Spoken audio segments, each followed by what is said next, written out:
The sun had barely crested the horizon in Vermont, casting a soft, golden glow over the sleepy town as it stirred to life. The air was crisp, laced with the faint scent of dew-kissed grass and the rich, earthy aroma of coffee drifting from the small shops that lined the main street. Joggers shuffled along the sidewalks, their sneakers pounding out a steady rhythm against the pavement, blending with the cheerful trills of birds welcoming the day. It was a morning that seemed to promise serenity, an ordinary start to an ordinary day. Shopkeepers flipped their signs to open, exchanging sleepy smiles with early customers, while the hum of life unfolded in quiet predictability. Yet, beneath this peaceful veneer, an undercurrent of unease rippled through the neighborhood. A break-in at a nearby home the previous week had shattered the town's sense of safety, leaving residents on edge. Whispers floated between neighbors' nervous murmurs about locked doors, an unfamiliar face, each glance a little sharper, each greeting a touch more guarded. Against this tense backdrop walked Captain Ethan Carter, his presence unassuming yet deliberate. Dressed in a faded gray t-shirt, jeans worn thin at the knees, and scuffed sneakers, he blended seamlessly into the morning crowd. To the untrained eye, he was just another man out for a stroll, his steps casual, his posture relaxed. But Ethan was anything but ordinary. His sharp hazel eyes scanned the surroundings with practiced precision, darting from the brick facades of houses to the shadowed alleys between them. Every movement was measured, every glance purposeful. He wasn't there to enjoy the dawn, was on duty, working undercover to unravel a web of corruption that had quietly festered in Rivermont's underbelly. Years of service had honed his instincts to a razor's edge. He knew how to disappear into a scene, how to become invisible. Yet, as he moved through the streets, he couldn't shake the feeling of being watched. Curtains twitched ever so slightly in windows, voices hushed as he passed. Was it the lingering fear from the break-in, or something darker? Ethan's mind churned with possibilities, but his focus never wavered. Ahead, a squad car rolled to a slow stop along the curb, its engine idling with a low growl. Officer Megan Taylor stepped out, her boots hitting the pavement with a sharp thud. She was a woman who carried herself with an air of unshakable certainty, her uniform crisp, her posture rigid. Megan had built a reputation in the precinct for trusting her gut feelings, a phrase she wielded like a badge of honor. That morning, her instincts were buzzing, a restless itch she couldn't ignore. Her dark eyes swept the street, narrowing as they landed on Ethan. Something about him stood out like a discordant note in an otherwise familiar tune. He didn't look dangerous, not overt libet. His calm demeanor clashed with the jittery atmosphere of the neighborhood. She straightened, her hand brushing the edge of her belt, fingers hovering near her holster as she called out, "Excuse me." Ethan stopped mid-stride, turning to face her with a measured slowness. Inside, his pulse quickened, but his face betrayed nothing, just a faint curiosity flickering in his gaze. "Yes, officer," he replied, his voice steady, betraying none of the calculations racing through his mind. Megan approached, her steps clipped and purposeful, her eyes raking over him with unabashed suspicion. "What are you doing here?" she demanded, her tone carrying a weight that suggested the question wasn't optional. "Just taking a walk," Ethan answered, keeping his hands loose at his sides. He could feel the tension radiating from her, the way her shoulders stiffened as she sized him up. "In this neighborhood," she pressed, her words sharp, almost a challenge. Ethan gestured vaguely toward the row of houses behind him, their neatly trimmed lawns glowing in the morning light. "Yes, I live around here." His response was simple, but he saw the flicker of disbelief in her eyes, the way her lips tightened into a thin line. Inside, Megan's mind was already spinning a narrative as clothes to casual, his presence to convenient. She'd heard the reports from last week. A black man, medium build, spotted near the break-in. And here he was, walking alone, no urgency in his step. Her gut screamed that something was off. "Can I see some ID?" she asked, her hand resting more firmly on her belt now. A subtle assertion of control. Ethan's chest tightened. Revealing his identity could unravel months of undercover work, exposing him to the very network he was hunting. But he also knew the stakes of resisting how quickly this could spiral beyond reason. "Is there a reason you're asking?" he countered, his tone still even, though a thread of impatience wove through it. Megan's eyes narrowed further, her voice hardening. "We've had reports of suspicious activity. You fit the description of someone we're looking for." Ethan sighed inwardly, his patience fraying at the edges. He could feel the weight of her assumptions pressing down on him, heavy and unyielding. "Officer, I'm not who you think I am," he said, his words deliberate. A quiet plea for her to listen. "Then prove it," she snapped, her skepticism a wall he couldn't breach. Ethan took a small step forward, his voice firming with authority he rarely let slip in disguise. "I'm Captain Ethan Carter. I'm a police officer, working undercover. If you check my badge number, you'll see that." Megan's brow creased, but doubt clouded her expression like a storm rolling in. "Undercover? Dressed like that?" she scoffed, folding her arms across her chest. "Do you think I'm stupid?" Ethan's jaw clenched, a flicker of frustration breaking through his calm facade. He could sense the neighborhood watching now, eyes peering from behind lace curtains, breaths held behind cracked doors. "Officer Taylor," he said, reading her name from the badge pinned to her chest.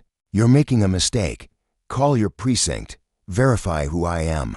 But Megan wasn't listening. Her hand darted to her radio.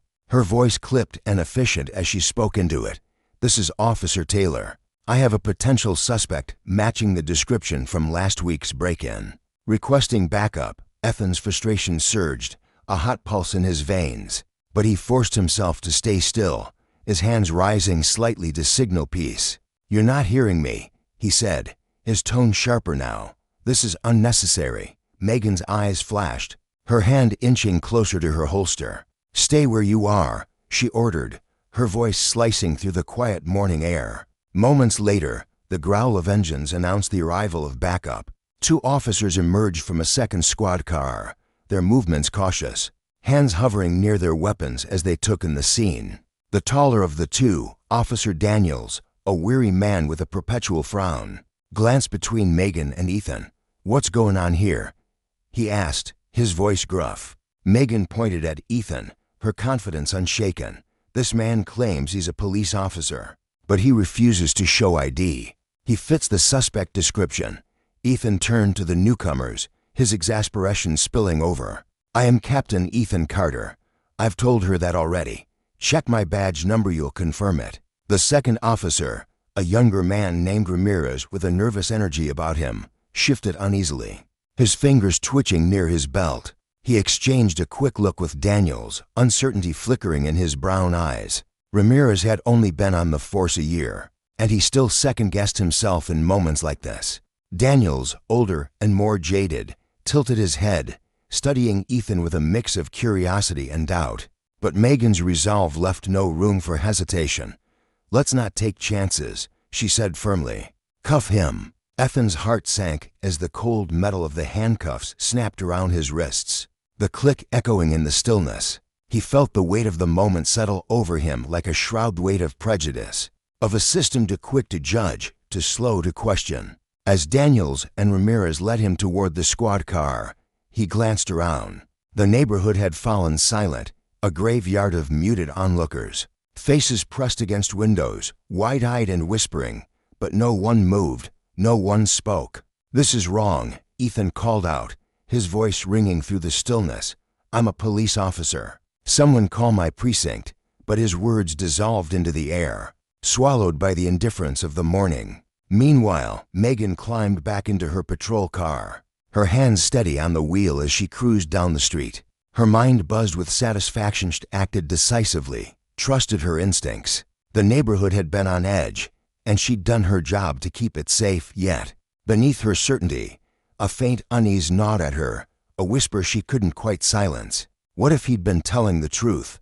She pushed the thought aside, focusing on the road ahead, the hum of the engine drowning out her doubts. For Ethan, the squad car's interior was a cage of stifling heat and bitter irony. He sat in silence, his wrists chafing against the cuffs, his mind racing with the implications of what had just happened. He'd spent years fighting corruption, risking his life to uphold justice, only to be ensnared by the very system he served. The lesson was stark and brutal. Power, unchecked, could twist even the pursuit of justice into something ugly. And as the car rolled away, leaving behind a town frozen in quiet complicity, The storm of consequence loomed largely a reckoning for Megan, for Rivermont, and for a world too often blind to its own flaws. The late afternoon sun cast long, jagged shadows across the cracked pavement, painting the quiet suburban street in hues of amber and gray. Ethan Carter stood with his hands deliberately raised, palms open and visible, his every movement calculated to keep the situation from spiraling further out of control. His pulse thudded in his ears, not from fear, but from the slow burn of exasperation that had been simmering beneath his calm exterior. "You're making a mistake," he said, his voice low and deliberate, each word weighted with a quiet urgency. "This is going to get out of hand if you don't stop and think." Across from him, Officer Megan Taylor bristled, her posture rigid with defiance. Her dark eyes narrowed as she snapped back, "Don't tell me how to do my job." The sharpness in her tone sliced through the tense air like a blade. Her hand darted to the radio clipped to her shoulder, fingers trembling slightly in it from hesitation, but from the adrenaline coursing through her veins. She pressed the button with a practiced flick, her voice steady as she spoke into it. "This is Officer Taylor. I've got a potential suspect matching the description from last week's break-in. Requesting backup." The static crackled in response, a faint echo of her words bouncing back to her, amplifying her resolve. Ethan's jaw tightened, his patience fraying like a worn rope stretched to thin. "I just told you," he said, his voice rising slightly, edged with frustration. "I'm not a suspect. I'm Captain Ethan Carter, and you're interfering with an active operation." His words carried the weight of authority, honed by years of command, but beneath them lay a flicker of disbelief. How had it come to this? He'd faced skepticism before. Undercover work often blurred the lines between ally and enemy, but this felt different, personal, as if Megan had already judged him guilty without a shred of evidence. Megan's lips twitched into a faint, mocking smirk, her skepticism practically dripping from her expression. "Captain," she echoed, her voice laced with disdain as she tilted her head slightly, sizing him up. "If you're really a captain, where's your badge? Where's your proof?" She crossed her arms, her stance widening as if daring him to challenge her further. The radio on her shoulder hummed faintly, a reminder of the backup she'd called. But her focus remained locked on Ethan, her gaze unrelenting. Ethan's eyes darkened, his tone sharpening like a blade honed on stone. "I'm not required to carry identification during an undercover operation," he said, each syllable clipped and precise. "This isn't the first time I've dealt with this kind of misunderstanding, but it damn well better be the last. You're overstepping, officer." His hands, still raised, twitched slightly as he fought to keep his composure. Inside, a storm brewed, anger at her stubbornness, frustration at the absurdity of the situation, and a growing dread that this encounter would unravel months of careful work. Megan's hand dropped from her radio to her belt, hovering near her holster as she shot back. "If you've got nothing to hide, then you've got nothing to worry about." Her words were a challenge, a gauntlet thrown down between them. She took a step closer, her boots scuffing against the pavement, her confidence unshaken despite the uncertainty gnawing at the edges of her mind. She didn't know this man, didn't trust his story, and years on the force had taught her to assume the worst until proven otherwise. Ethan's restraint snapped, his voice rising as the dam of his frustration broke. "This isn't about hiding," he said, his eyes blazing with intensity. "It's about protocol, and right now, you're stomping all over it." His chest heaved slightly, the cool air biting at his lungs as he struggled to rein himself in. Around them, the street stirred to life, curtains fluttered in nearby windows, drawn back by curious fingers. Across the road, an older man in a faded flannel shirt paused on his porch, his hands fumbling with a potted plant he clearly had no intention of tending. His eyes darted between Ethan and Megan, his brow furrowed with a mix of concern and nosy intrigue.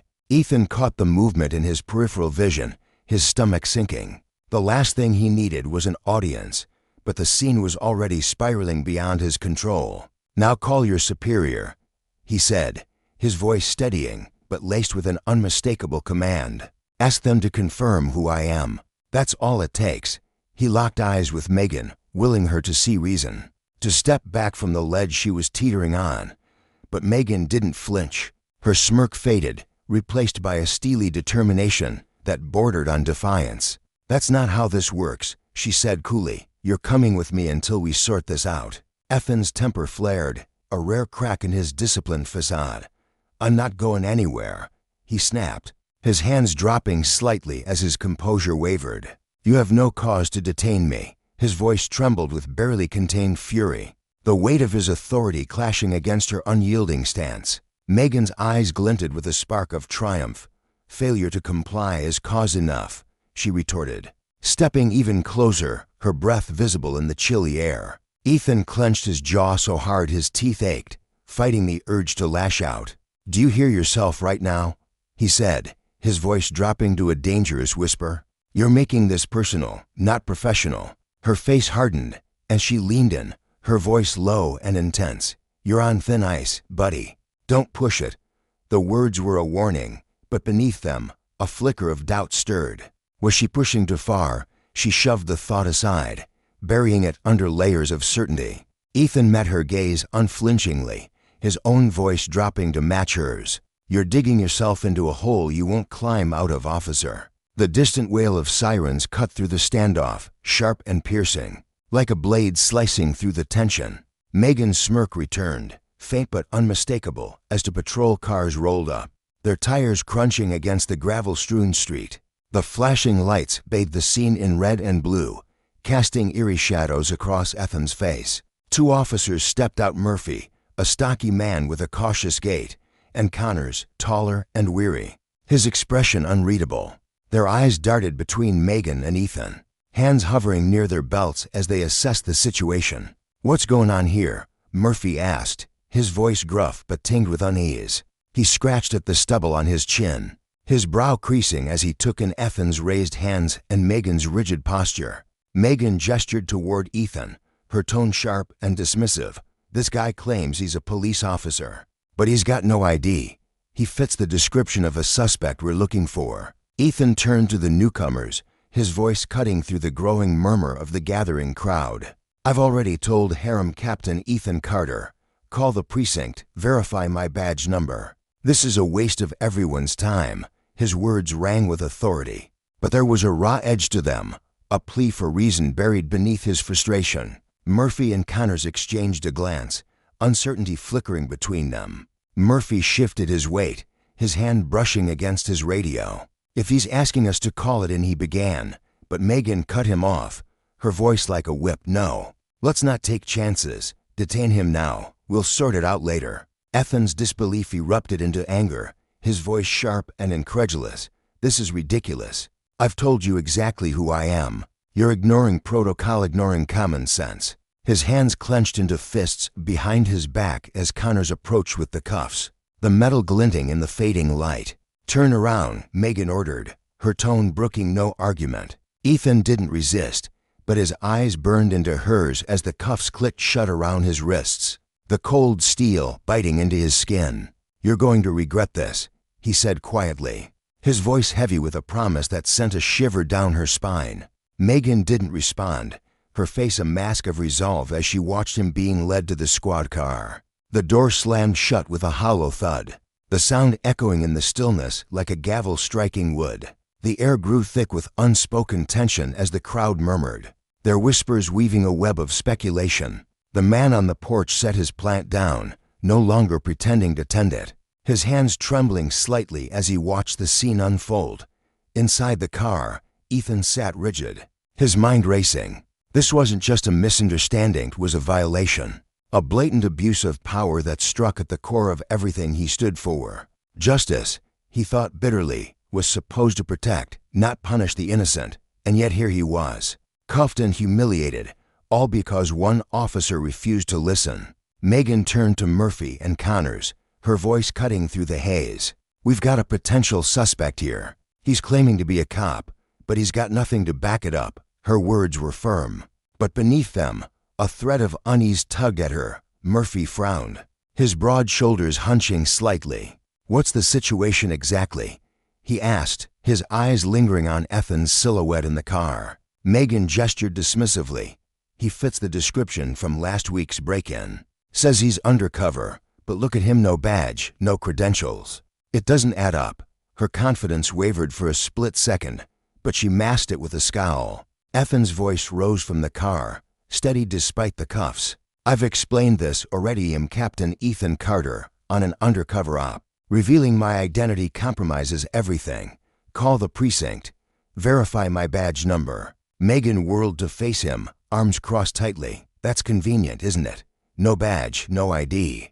Just a story about being undercover. You expect us to just take your word?" Her voice dripped with sarcasm, but her heart thudded unevenly. What if he was telling the truth? She shoved the doubt down, clinging to her certainty like a lifeline. Ethan's gaze was unwavering, piercing through her bravado. "I expect you to do your job. Call it in. It'll take 5 minutes." Murphy glanced at Connors, his unease growing. "Maybe we should," he started, but Megan's voice sliced through again. "We don't verify claims on the street. If he's who he says he is, we'll confirm it at the station." Ethan's patience shattered, his voice booming with exasperation. "This is absurd. You're making assumptions based on nothing. I've given you a solution, and you're refusing it." His chest heaved, the cuffs chafing his wrists as he strained against them. Connors stepped forward, his lean frame tense. "Look, if he's undercover, why not just play along? We can verify this quietly." Megan's jaw tightened, her resolve hardening like steel. "Because I'm not letting a suspect talk circles around us. You don't dictate procedure, Carter or whatever your name is." Her words were a shield, protecting her from the growing unease in her gut. Ethan's tone turned icy, cutting through the noise. "I'm not dictating. I'm trying to stop you from making a mistake you can't undo." Murphy shifted uncomfortably, his boots scuffing the pavement. "Megan, maybe we should," he began. But she snapped, "We're not taking risks. This guy thinks he's smarter than us." "I'm not falling for it." Ethan exhaled sharply, his face etched with frustration. "Smarter? This isn't a game, Officer Taylor. This is my life, my career, and you're toying with it because you refuse to see past your own bias." Her eyes narrowed, her voice dropping to a dangerous whisper. "Bias?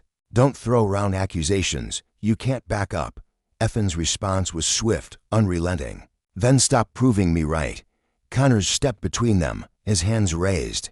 "All right, everyone calm down. Let's think this through." But Megan wasn't done. "Don't let him get in your head," she told Connors, her voice tight. "He's manipulating the situation. That's what criminals do." Ethan barked a bitter laugh, the sound harsh and hollow. "Criminals? Is that what you see when you look at me? If the shoe fits, right?" The words stung, and Megan's retort was instant. "If it fits." The cuffs bit deeper into Ethan's wrists as he clenched his fists, his voice low and furious. "You're digging deeper, Taylor. When this is over, you'll wish you'd listened." Her radio crackled, cutting through the standoff. A voice came through, crisp and clear. "Suspect from last week's break-in is already in custody." Murphy raised an eyebrow, his skepticism softening. "Well, that clears that up." Ethan turned to Megan, his expression hard as stone. "There goes your description. Let me go." But Megan didn't budge, her resolve unshaken. "Just because it's not him doesn't mean he's clean." "He's still refusing to cooperate, refusing to bow to your assumptions." Ethan fired back, his voice a blade. Connors stepped in, his tone firmer. "Megan, we're going too far. Let's call it in. Worst case, he's lying, and we handle it." She shook her head, unyielding. "No, we follow protocol. He's coming with us." Ethan's calm shattered, replaced by cold fury. "You're not following protocol, Taylor. You're following your own narrative, and it's going to blow up in your face." Murphy hesitated, glancing at Connors for support. "Maybe he's right. Let's at least." "Enough," Megan snapped, her voice silencing them. "He's under suspicion, and that's the end of it." The weight of her words settled like a stone, heavy and final. Ethan took a slow breath, his voice steady but loaded with warning. "This isn't over. When the truth comes out, you'll answer for every choice you've made here." Megan stepped closer, her eyes boring into his. "I'm not afraid of the truth, are you?"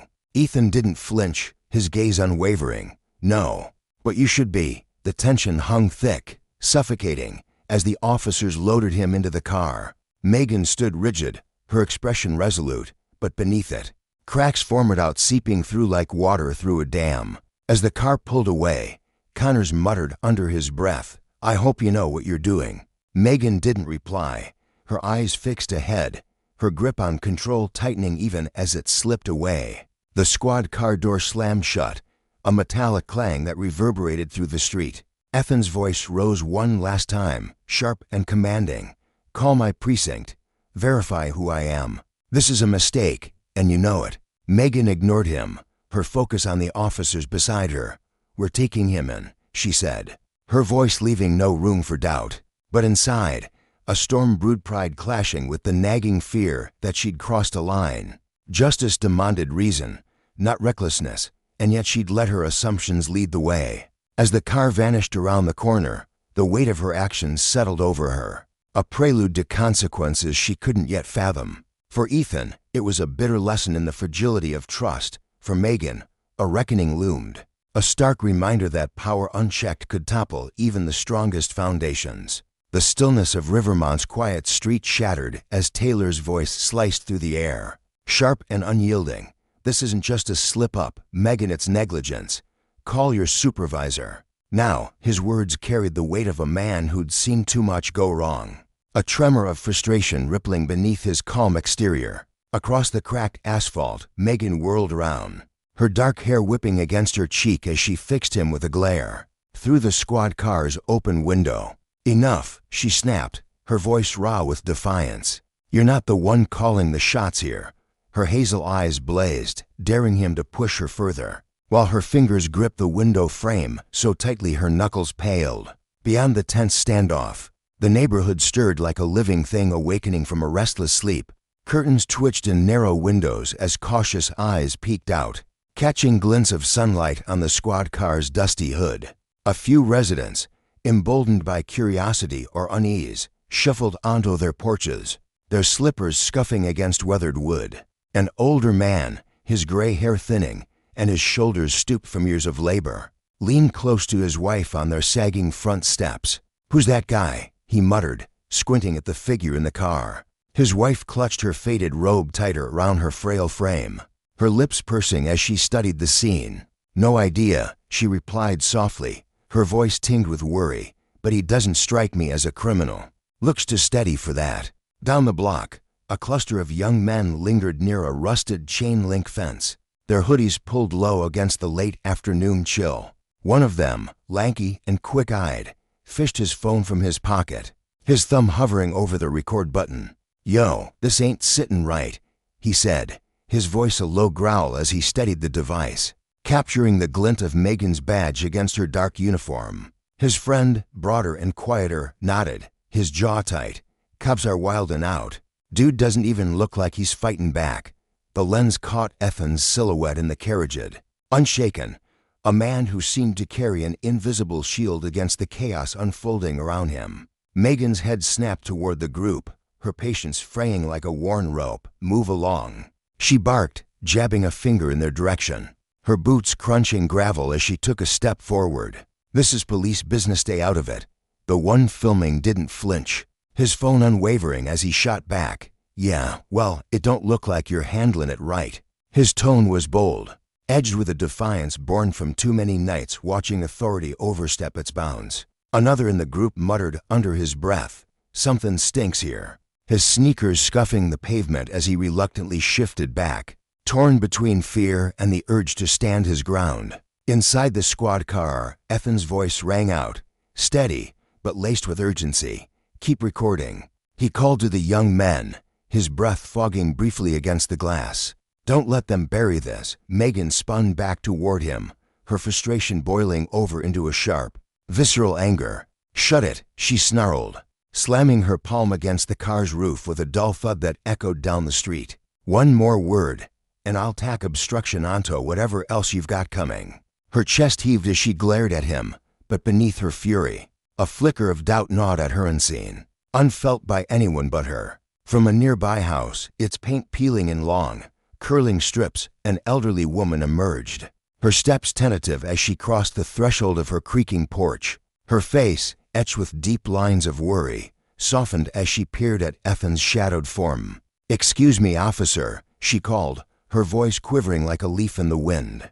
"Are you sure this man's dangerous? He doesn't seem like he's hurt anyone." Megan's gaze darted to her, sharp as a blade. "Ma'am, please go back inside," she said, her tone clipped but controlled. "We've got this under control." The woman wrung her thin hands, her eyes darting between Megan and the car. But she began, only to be cut off as Megan's voice hardened. "I'm asking nicely to interfere with police work." Defeated, the woman hesitated, then retreated, the soft click of her door closing like a surrender to the growing tension. Ethan's voice broke the silence again, colder now, slicing through the air with precision. "This is what happens when fear keeps people quiet. You all see it plain as day, but no one's got the guts to step up." His words lingered, heavy and accusing, settling over the street like a fog. No one answered, but the weight of his truth pressed against every onlooker, from the young men with their phones to the elderly couple now peering through their blinds. The murmur of voices faded, leaving only the hum of the squad car's idling engine. Murphy slid into the driver's seat, his broad hands wrapping around the wheel as Connors approached Megan, his brow furrowed. "Are we really doing this?" he muttered, keeping his voice low so it wouldn't carry. "Guy's a skin for a badge check. Shouldn't we have sorted that already?" Megan squared her shoulders, her chin lifting defiantly. "We'll handle it at the station." No more second-guessing. Connors hesitated, his eyes flicking to Ethan's through the window. The silent plea in Ethan's steady gaze, a mix of resolve and restrained fury, pierced him, stirring a pang of unease in his gut. "All right," he said finally, stepping back as the car lurched forward, its tires grinding against the pavement. As the vehicle rolled out of sight, the street exhaled. The young men pocketed their phones, their voices a low rumble of discontent as they traded theories about what they'd just seen. "That was messed up," one said, kicking at a loose stone. They didn't even listen. The elderly couple lingered on their porch a moment longer, exchanging a glance heavy with unspoken worry before slipping back inside. The screen door banging shut behind them.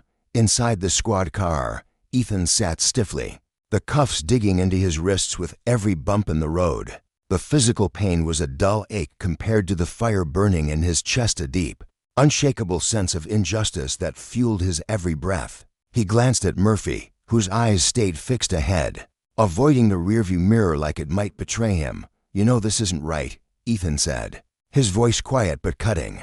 Murphy's grip tightened on the wheel, his silence louder than any reply. Shifting his attention to Connors in the passenger seat, Ethan pressed harder. "How long you been on the force?" "Long enough to know when something's off, I'd bet." Connors shifted uncomfortably, his fingers drumming against his knee. "It's not my call," he muttered, avoiding Ethan's gaze. "No," Ethan shot back, "but it's your conscience." The air in the car thickened with tension, each man retreating into his own thoughts as the engine's hum filled the void. Back on the street, Megan stood alone, her jaw clenched as she waved off the last stragglers. "Go home," she called, her voice firm but fraying at the edges. The doubt she refused to acknowledge crept deeper, whispering questions she couldn't silence. "Impressions don't lie," she muttered to herself, kicking at a pebble as she turned away. But in the quiet of her mind, a small voice disagreed, and the weight of it settled over her like a shadow. As Rivermont slipped back into its uneasy stillness, the echoes of what had happened lingered, a stark reminder that justice, when twisted by power, left scars far beyond the reach of any badge. Hours later, Ethan sat on a cold metal bench in a cramped holding cell, the red welts from the cuffs still branding his wrists. Time dragged, each tick of the unseen clock stretching into a lifetime of indignity. Across the room, two officers lounged against a cluttered desk, their laughter cutting through the stale air. "So, you're a captain, huh?" One jeered, his smirk wide as he leaned forward, elbows on the desk. "Guess you forgot your badge with your fancy undercover getup." Ethan didn't flinch, his face a mask of stone, though his jaw tightened imperceptibly. The second officer chimed in, shaking his head with mock pity. "If you're really a cop, why not just flash some ID? Easiest way to skip this mess, don't you think?" Ethan's gaze lifted, steady and unyielding. "I explained why," he said, his voice calm but edged with iron.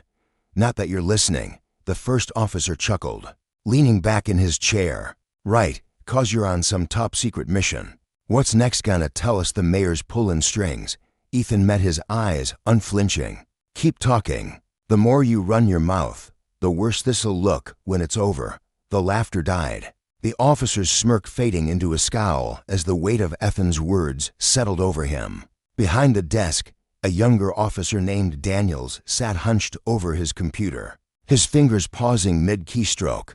Unlike the others, he wasn't laughing. His brow furrowed as he studied Ethan, something about the man's quiet confidence gnawing at him. He glanced at the paperwork strewn across his desk, half-filled forms, and scribbled Nottiston back at Ethan, his breath catching as he typed. "What's his full name again?"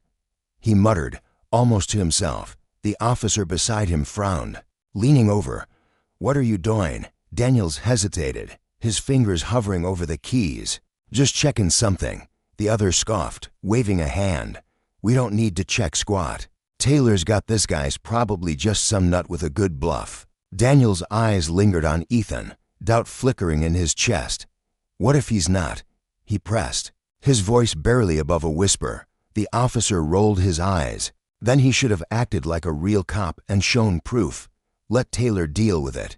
Daniels didn't reply, but his silence spoke louder than words. His gut screamed that something was wrong. Yet the invisible chains of loyalty and protocol held him back, leaving him frozen between action and obedience. Megan Taylor strode into the room, her boots echoing against the tiled floor, her expression as hard as the concrete walls. "Taylor," Ethan called out, his voice clipped but commanding. "We need to talk."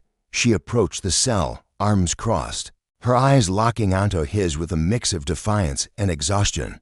"There's nothing to discuss. You're being processed. Sit tight."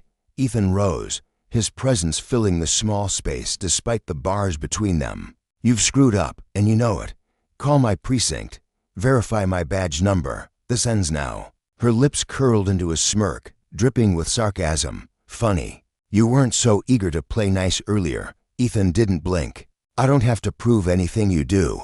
And right now, you're failing." Her smirk wavered, a crack in her armor, but she rallied quickly. "I'm following protocol. You don't get to rewrite the rules." Ethan stepped closer to the bars, his voice dropping to a low, steady burn. "This isn't protocol, it's your ego. You can't admit you're wrong, so you're digging in. But every second you stall digs your hole deeper." Megan's jaw clenched, her pulse thudding in her ears, but she held her ground. "Call your captain." Ethan pressed, his tone unrelenting. "Or are you scared of what he'll say when he hears what you've done?" She leaned in, her voice a dangerous hiss. "Watch yourself." The air between them crackled, two wills clashing in a silent war. Beyond the cell, the storm of Ethan's truth loomed, gathering strength to break the fragile peace of Rivermont and with it, the illusion of unchecked power. Justice, he knew, wasn't just a badge or a title, it was a reckoning, and its consequences would soon ripple through every soul who'd turned a blind eye. In the dimly lit holding cell of the Rivermont precinct, Ethan Carter's voice cut through the stale air like a blade, steady and deliberate despite the tension coiling around him. His hazel eyes, sharp with a mix of frustration and resolve, narrowed as he faced Megan Taylor, the officer who'd put him in this situation. "If you think I'm here to threaten you, you're wrong," he said, his tone low but laced with an edge that made the room feel smaller. "I'm not threatening him, warning. This isn't just about me. The mistake you're making right now, it's a stone dropped in a pond, and the ripples are going to drag your whole team under with you." His words hung heavy, reverberating off the chipped concrete walls, and for a moment, the room fell into an uneasy hush. Even the junior officers who'd been snickering at Ethan earlier, tossing barbed jabs about his unkempt appearance and lack of it, shifted uncomfortably in their boots. Their bravado faltered as they exchanged fleeting, nervous glances, the weight of Ethan's accusation sinking in. One of them, a weary kid with a buzz cut, chewed the inside of his cheek, his eyes darting to the floor as if it might offer an escape from the growing tension. Across the room, Officer Daniels sat hunched at his cluttered desk, the faint glow of his computer screen casting shadows across his furrowed brow. The cursor blinked relentlessly over Ethan's name on the intake form, a tiny, pulsing indictment of the moment. Daniels' hand hovered over the keyboard, trembling slightly as an internal storm brewed within him, his conscience screaming to do the right thing, warring against the fear of crossing the invisible line drawn by authority. His jaw tightened, and with a shaky breath, he swiveled in his chair toward Megan. "Taylor, maybe we should double-check his story," he ventured, his voice cautious but tinged with urgency. "Just to be sure." Megan's head snapped toward him so fast it might have cracked the air itself. Her dark eyes narrowed into slits, her lips curling with irritation. "Daniels, stay in your lane," she barked, her voice sharp enough to slice through the room's fragile quiet. "I've got this under control." Her words were a wall, unyielding and cold, but Daniels pressed on, his brow creasing deeper. But what if she cut him off with a hiss? End of discussion. Her tone slammed the door shut on any further debate, leaving Daniels deflated. He glanced at Ethan, their eyes locking for a brief, charged momentous silent exchange of understanding, a flicker of camaraderie in the chaos. Then, with a resigned sigh that seemed to carry the weight of the world, Daniels turned back to his screen. The cursor blinked on, a mute witness to his surrender. Ethan's focus shifted back to Megan, his posture rigid but his voice unwavering. "You're digging yourself a deeper hole," he said, each syllable deliberate, like a judge delivering a verdict. "Every choice you make from here on out is a decision to bury the truth a little further." Megan's patience snapped like a brittle twig. "Enough," she shouted, her voice rising to fill the room, echoing off the walls with a raw, desperate edge. "You're in this cell because of your choices, not mine." Ethan's response was a bitter, hollow laugh that seemed to claw its way up from his chest. "My choices," he repeated, his eyes blazing with a fire that hadn't dimmed despite the handcuffs and the humiliation. "My choice was to serve this city, to put my life on the line for the truth. Your choice was to turn a blind eye to it." The words landed like a punch, and for a split second, Megan faltered. Doubt flickered across her face, a shadow passing over her steely resolve.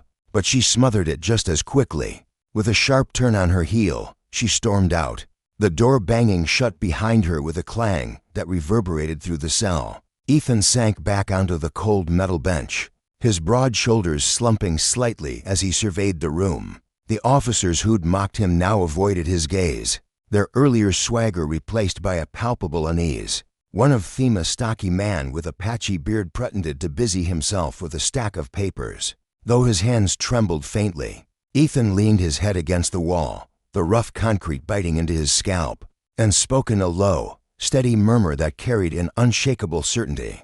"The truth has a way of catching up," he said, almost to himself. "It always does." The silence that followed was thick, oppressive, like the stillness before a storm gathers its strength. And then, as if on cue, the precinct door burst open with a force that silenced every rustle and whisper. Captain Harris, head of the investigative division, stormed in like a tempest, his towering frame filling the doorway. His gray eyes swept the room with the precision of a hawk, landing on Megan Taylor with an intensity that made her instinctively straighten. Harris's presence was a force of natural authority radiated from him, his navy suit crisp despite the late hour, his silver hair glinting under the fluorescent lights. The room stiffened, every officer snapping to attention as if pulled by invisible strings. "Where is he?" Harris demanded, his voice a jagged blade cutting through the haze. Megan stepped forward, her earlier confidence wavering like a candle in the wind. "In the holding cell, sir," she replied, her words clipped and unsteady. "Take me there." "Now," Harris snapped, not bothering to mask his irritation. Megan hesitated, just for a heartbeat, before nodding and leading the way, her boots clicking against the linoleum with a rhythm that betrayed her nerves. The precinct buzzed with unspoken tension as Harris strode behind her, his long strides eating up the distance. Officers watched from the corners of their eyes, their usual chatter replaced by a heavy silence that pressed against the walls. When they reached the cell, Harris's expression darkened, his jaw tightening as he locked eyes with Ethan Carter. "Captain Carter," he said, his voice a mix of relief and barely contained frustration. "What the hell is going on here?" Ethan rose to his feet, his calm demeanor a stark contrast to the whirlwind around him. "You tell me, Harris," he replied, his tone dry but firm. "Your officers decided I'm a criminal because I didn't flash a badge while working undercover." Harris's gaze swung to Megan, his face hardening into a mask of displeasure. "Open the cell." "Now," he ordered, his words brooking no argument. Megan fumbled with the keys, her fingers unsteady as her composure cracked under Harris's scrutiny. The lock clicked, and she stepped back as Ethan emerged, his presence commanding despite the grime on his jacket and the exhaustion etched into his features. "Captain Carter," Megan echoed faintly, her voice barely audible, as if the revelation had stolen the air from her lungs. "Yes," Harris confirmed, his tone slicing through her disbelief. "Captain Ethan Carter, a veteran on this force, and one of the best we've got. And you had him locked up for what, exactly?" Megan's mouth opened, but no words came. She shrank under Harris's glare, her defenses crumbling. "Sir." He refused to show ID and claimed he was undercover. She stammered. "Given the circumstances, I thought you thought wrong," Harris interrupted, his voice a whip crack. "A simple verification call would have cleared this up. Instead, you've turned a routine check into a disaster." Ethan stepped in, his voice quiet but carrying the weight of steel. Those assumptions didn't just waste time, they jeopardized an active investigation. The room seemed to shrink under the gravity of his words. The officers who'd jeered at him earlier now stood frozen, their faces a gallery of shock and shame. The weary kid with the buzz cut stared at his shoes, his bravado extinguished, while the stocky one clutched his papers tighter, as if they could shield him from the truth. Harris's anger simmered just below the surface as he turned back to Megan. "You've not only humiliated a senior officer, but put a critical operation at risk. Do you have any idea what this could cost us?" Megan's face flushed a deep crimson, her hands clenching at her sides. "I didn't know," she whispered, her voice fragile, almost lost in the hum of the precinct. Ethan took a step closer, his gaze unrelenting. "You didn't know because you didn't want to," he said, his words measured but piercing. "You had every chance to verify my story, but you chose to lean on your biases instead." Megan's eyes dropped to the floor, unable to bear the weight of his stare. Harris shook his head, exasperation etched into every line of his weathered face. "Unbelievable." "Carter, are you all right?" Ethan nodded, brushing a hand through his disheveled hair. "Physically, yes. Professionally, that's a different mess." The room fell silent again, the officers absorbing the lesson Harris drove home. "Let this sink in," he said, addressing the group. "Assumptions have no place in this job. We deal in facts, nothing less. When we forget that, we fail the people we're sworn to protect." "Understood." A murmur of agreement rippled through the ranks, though no one dared speak louder. Ethan turned to Harris, his mind already shifting gears. "I need to debrief you on the operation. But first, I need to know how bad the damage is. My cover might be blown thanks to this." Megan's head jerked up, her eyes wide. "Blown?" Ethan's expression hardened, his voice turning icy. "You don't think people talk, Taylor? You arrested me in broad daylight, in front of half the neighborhood.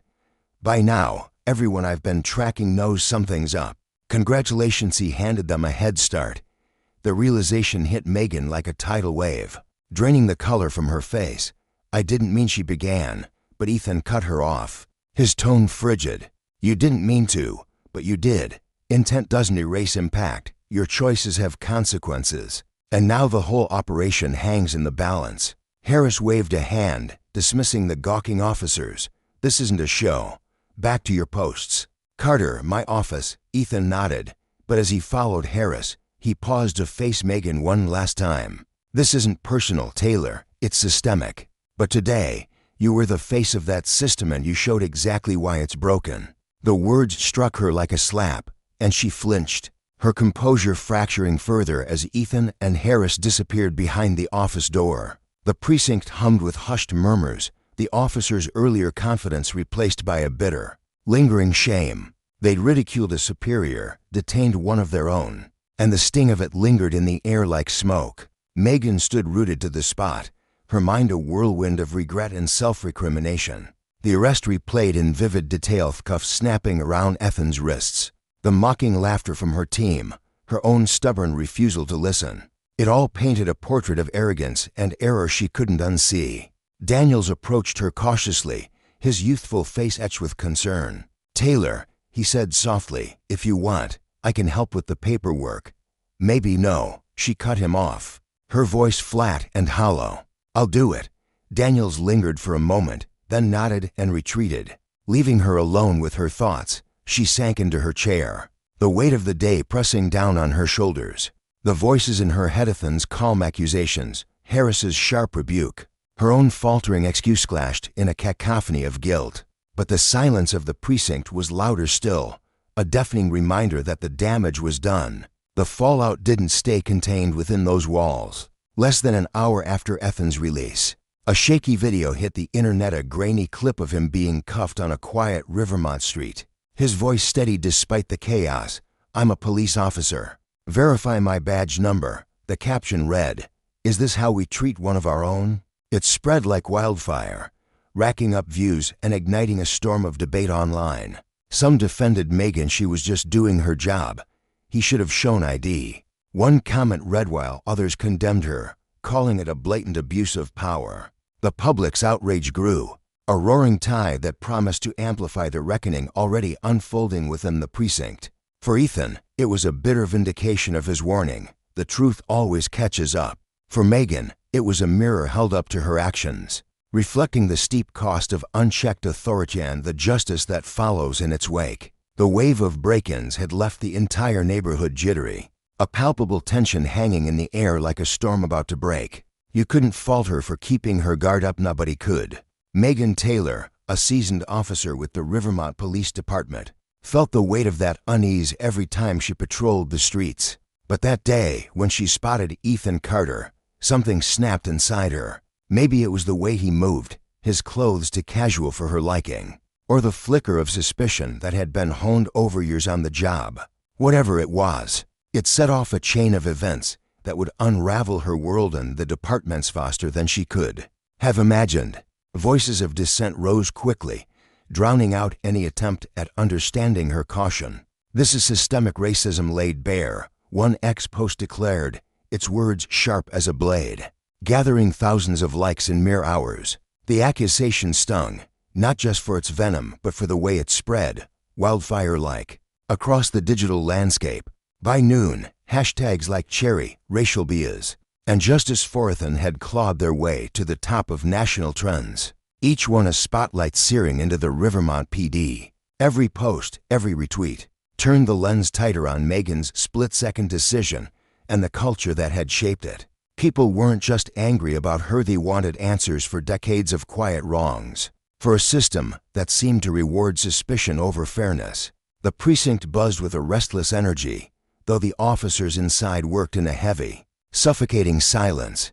Phones rang off the hook in Captain Harris's office, a relentless chorus of demands from reporters hungry for a scoop, local leaders scrambling to save face, even neighboring departments weighing in with cautious concern. Harris, a man whose weathered face carried the scars of 30 years in law enforcement, felt the pressure bearing down like a physical weight. His officers, hunched over desks littered with coffee cups and crumpled memos, avoided eye contact, sensing the tempest brewing just beyond the station's walls. Megan sat alone in a stark conference room, her elbows resting on the cold table, her head cradled in trembling hands, the gravity of it all pressed against her chest, a suffocating force she couldn't shake. Her phone vibrated incessantly on the table, each was a fresh wave of dread. She dared to glance at the screen, a friend's text offering shaky support, followed by a stranger's venomous insult calling her a disgrace. Before she could process the flood of messages, the door swung open with a force that made her flinch.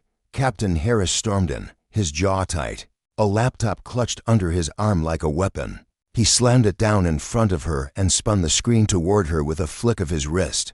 "Have you seen this?" he barked, his voice low but laced with fury. The video started playing before she could answer, an all-too-familiar scene, now seared into her memory. There she was, confronting Ethan Carter on that quiet street, her stance rigid, her tone sharp and accusing. "Undercover, dressed like that. Do you think I'm stupid?" The words echoed in the room, each syllable a hammer strike to her resolve. Harris hit pause, his eyes boring into her.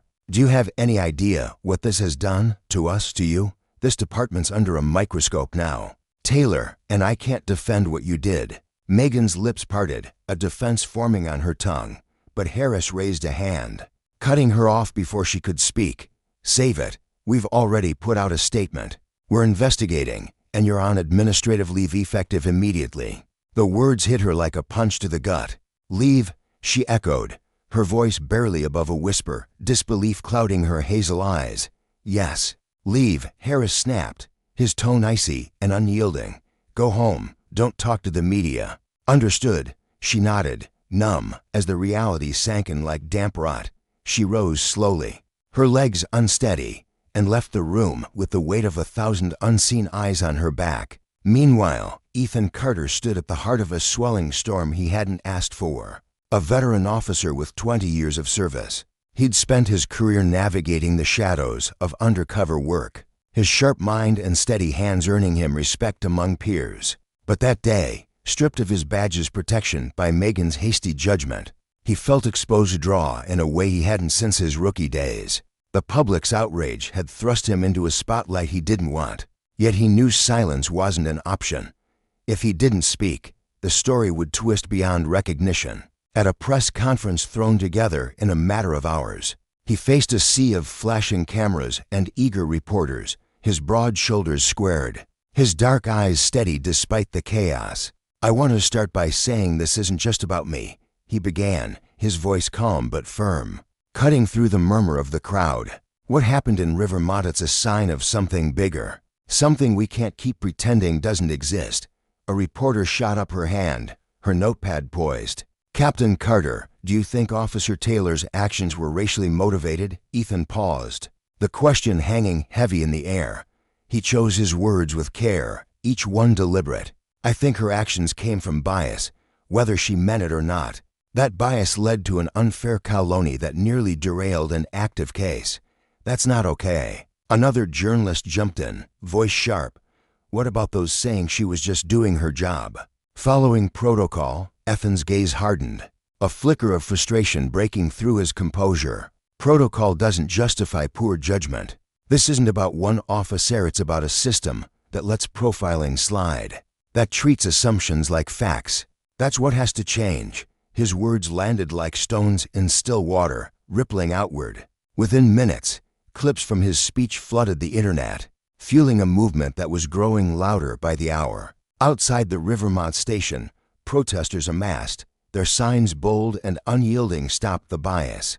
"Justice for Athandhir" chants rising in a rhythmic crescendo that shook the building's foundation. Inside, Captain Harris gathered his officers in a tense, closed-door meeting. The room was dim, the air thick with unease. "We're in the spotlight now," he said, his voice gravelly, his hands clasped behind his back. "Every move we make, every word we say, it's being picked apart. If we don't handle this right, it could ruin what's left of our credibility." An officer near the front, a weary man with tired eyes, raised a hand. "What about Taylor? Are we just tossing her to the wolves?" Harris's face darkened, shadows pooling under his brow. "This isn't about shielding anyone, it's about accountability. If she messed up, she owns it. But we've got to look at the bigger mess you're restoring trust. That's what matters." The words hung heavy, a bitter pill none of them wanted to swallow.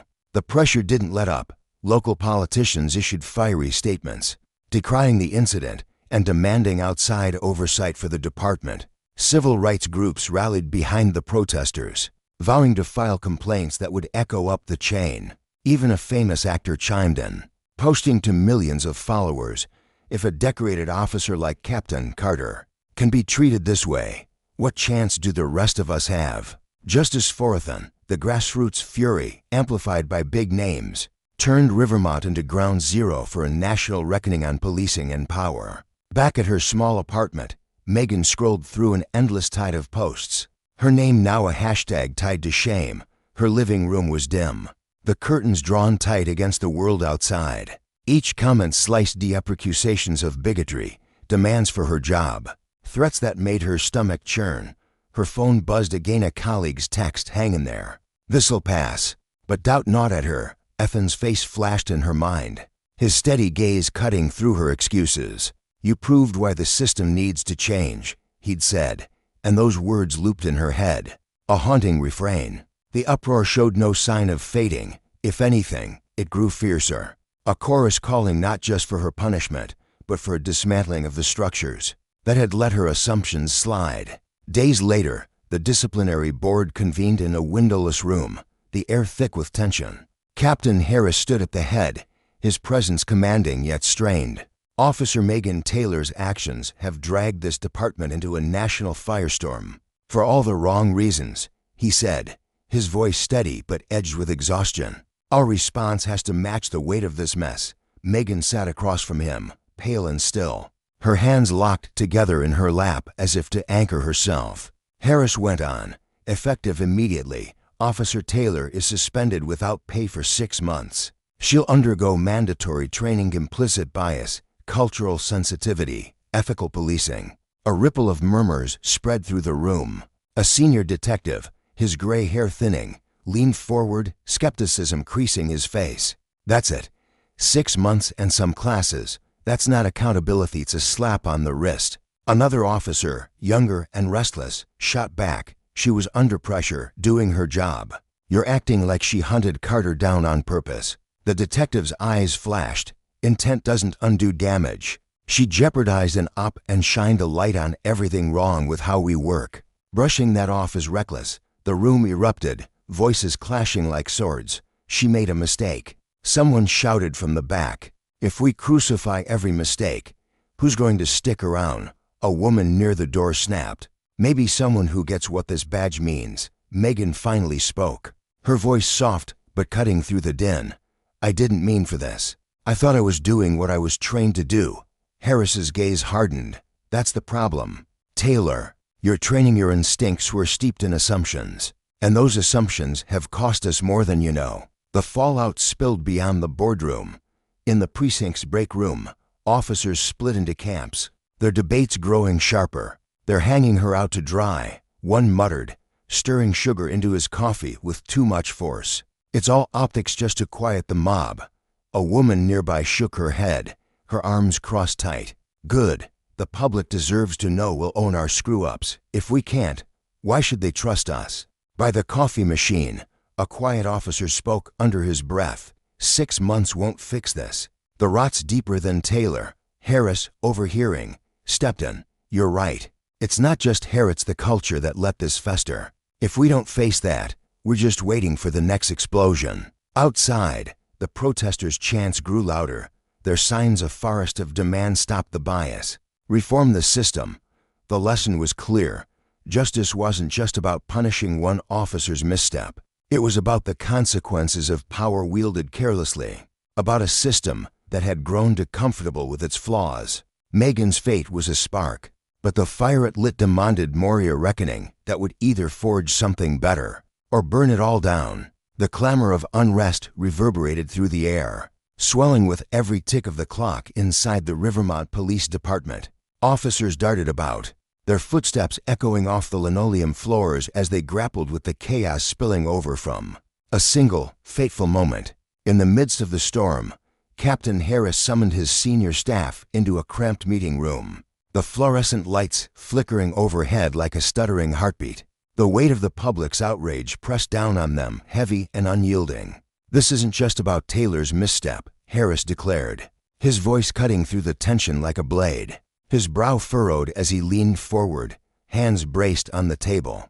The people aren't merely pointing fingers at her, they are holding a mirror up to all of us. They want an independent investigation, full transparency, and a complete overhaul of how we operate. Across the table, Officer Daniels crossed his arms tightly over his chest, his jaw clenched in defiance. So what are we supposed to tear everything down and start over because of one screw-up? His tone dripped with frustration, his eyes narrowing as if daring someone to challenge him. Harris's gaze snapped to him, sharp and unrelenting. Do you honestly believe this is just one screw-up? He shot back, his voice rising with a mix of exasperation and resolve. Taylor's error ripped the lid off a problem that's been festering beneath the surface for years. We can't just shove it back into the shadows and pretend it'll vanish. Justice demands we face it, and the consequences of ignoring it will only deepen the rot. Meanwhile, miles away, Megan Taylor sat slumped on her worn-out couch, the dim glow of her living room casting long shadows across the walls. She was on leave, suspended in the wake of the incident that had set this firestorm ablaze. Her fingers trembled slightly as she scrolled through an endless stream of news articles and social media posts, each one dissecting her every move with surgical precision. The headlines hit her like punches to the gut. Officers blunder sparks outrage. Calls for accountability grow louder. Her chest tightened with every word, a cocktail of shame and dread churning inside her. Her phone buzzed incessantly on the cushion beside her. Some messages offered fleeting comfort. Others sliced through her with venomous scorn. One text from a colleague, Officer Ramirez, caught her eye. "We know you didn't mean for this. Don't let them crush you." She stared at the words, her vision blurring with unshed tears, before typing a shaky reply. "Thanks. I just want this nightmare to end." But the nightmare refused to relent. Outside her quiet sanctuary, the chorus of voices demanding her resignation swelled, while civil rights advocates marched with signs aloft, insisting her suspension was nothing more than a flimsy bandage on a gaping wound. At a press conference, a spokesperson's voice boomed through a megaphone. Resolute and unapologetic, "This isn't about one officer's mistake. It's about a culture that let it happen, a system so broken that Rivermont PD needs more than a slap on the wrist. It needs a reckoning." Back at the precinct, the air buzzed with unease as officers gathered for a shift change briefing. The room was a pressure cooker, the walls seeming to close in as whispered arguments bounced between the lockers. Harris stepped to the front, his broad shoulders squared, his face etched with determination. "I know things are rough right now," he began, his voice steady but laced with an undercurrent of urgency. "But this isn't the moment to turn on each other. We have to face this head-on together." A young officer, Jenkins, thrust his hand into the air, his brow knit with confusion and a hint of anger. "What does that even mean, sir? Are we just going to keep sacrificing our own whenever the public throws a tantrum?" Harris's expression darkened, his tone hardening like steel. "This isn't about tossing anyone to the wolves, Jenkins. It's about repairing what's cracked and crumbling. If you think we can keep coasting along without change, then you're not just blind, you are part of what's holding us back." The room fell into a heavy silence, the weight of his words sinking into every corner like damp fog. For Megan, that silence was a distant dream. Her suspension had ignited a firestorm of debate, splitting the department and the community into warring factions. Her supporters rallied around her, their voices tinged with empathy and frustration. Officer Ramirez leaned against a patrol car during a break, his breath visible in the chilly air as he spoke to a small group. "She was in an impossible spot," he said, his hands shoved deep into his pockets. "She acted on what she knew in that split second. If that's a crime, then none of us are safe out there." His eyes flickered with a quiet loyalty. A man who'd seen the same streets and felt the same weight. But her critics saw her differently, a lightning rod for everything wrong with the force. Officer Lyle, a grizzled veteran with a perpetually furrowed brow, sat in the break room stirring his coffee with deliberate slowness. "This isn't about one call she made," he muttered, his voice low but firm. "It's about owning up when we mess up. If we can't do that, how the hell are we supposed to convince anyone to trust us?" The arguments crackled like static, raw and jagged, cutting through years of unspoken tension. For the first time, the department was peeling back its layers, exposing wounds it had long ignored. Outside, the streets pulsed with fury. Protesters clogged the sidewalks, their chants rising into the night sky, amplified by the rhythmic thump of boots on pavement. A young woman with a megaphone stood atop a makeshift platform, her voice trembling with passion. "A suspension isn't enough," she cried, her words slicing through the cold air. "We need real reform, not some half-hearted punishment to shut us up." The crowd roared in agreement, their signs bobbing like waves in a stormy sea. What had started with Megan's mistake had spiraled far beyond her, morphing into a reckoning for the entire system that had propped her up and let her fall. The Rivermont Police Department teetered on a knife's edge, its future shrouded in uncertainty. Would it rise to meet the demands for justice, or would it retreat into the comfort of old habits, letting the cracks widen until they swallowed it whole? Into this maelstrom stepped Captain Ethan Carter, his boots striking the precinct floor with a quiet, deliberate rhythm. It was his first day back since the incident that had branded him a victim of his own team's failures. The chatter in the room dissolved into a hush as officers turned to face him. their expressions a kaleidoscope of guilt, curiosity, and unease. Ethan's face was a mask, betraying nothing of the humiliation that still simmered in his chest. He hadn't returned for vengeance, though the sting of being profiled by his own colleagues lingered like a bruise. No, he was here to rebuild, to demand better. Captain Harris met him in the hallway, his handshake firm but his eyes searching. "Carter," Harris said, his voice a blend of respect and resolve. "Good to have you back. We've got a mountain to climb." Ethan nodded, his jaw tight. "That's why I'm here. Let's get to it." The next morning, Ethan stood before the entire department in the briefing room, the air thick with anticipation. His voice was calm, but it carried a steel-edged authority that rooted everyone in place. "What happened to me wasn't just my failure, it was ours," he began, his gaze sweeping across the sea of faces. "I was judged not by strangers on the street, but by the people I've stood beside for years. Some of you might call it a fluke, a one-off. It wasn't. It's a symptom of something we've let fester too long." He paused, letting the silence stretch. "Heavy and accusing. We're fixing this starting today. Mandatory training on implicit bias, cultural sensitivity, and ethical choices isn't just for rookies anymore. It's for all of us." A hand shot up from the back. Officer Grayson, his skepticism etched into every line of his face. "Captain, with all due respect, isn't this overkill? One mess doesn't mean we're all rotten." Ethan's eyes locked onto him, unflinching. "If you think this was just one mess, you've been sleepwalking through this job. This is about trust from the people we serve and trust between us. Without it, we're hollow." Grayson shrank back, his protest dying in his throat. Ethan didn't stop at words.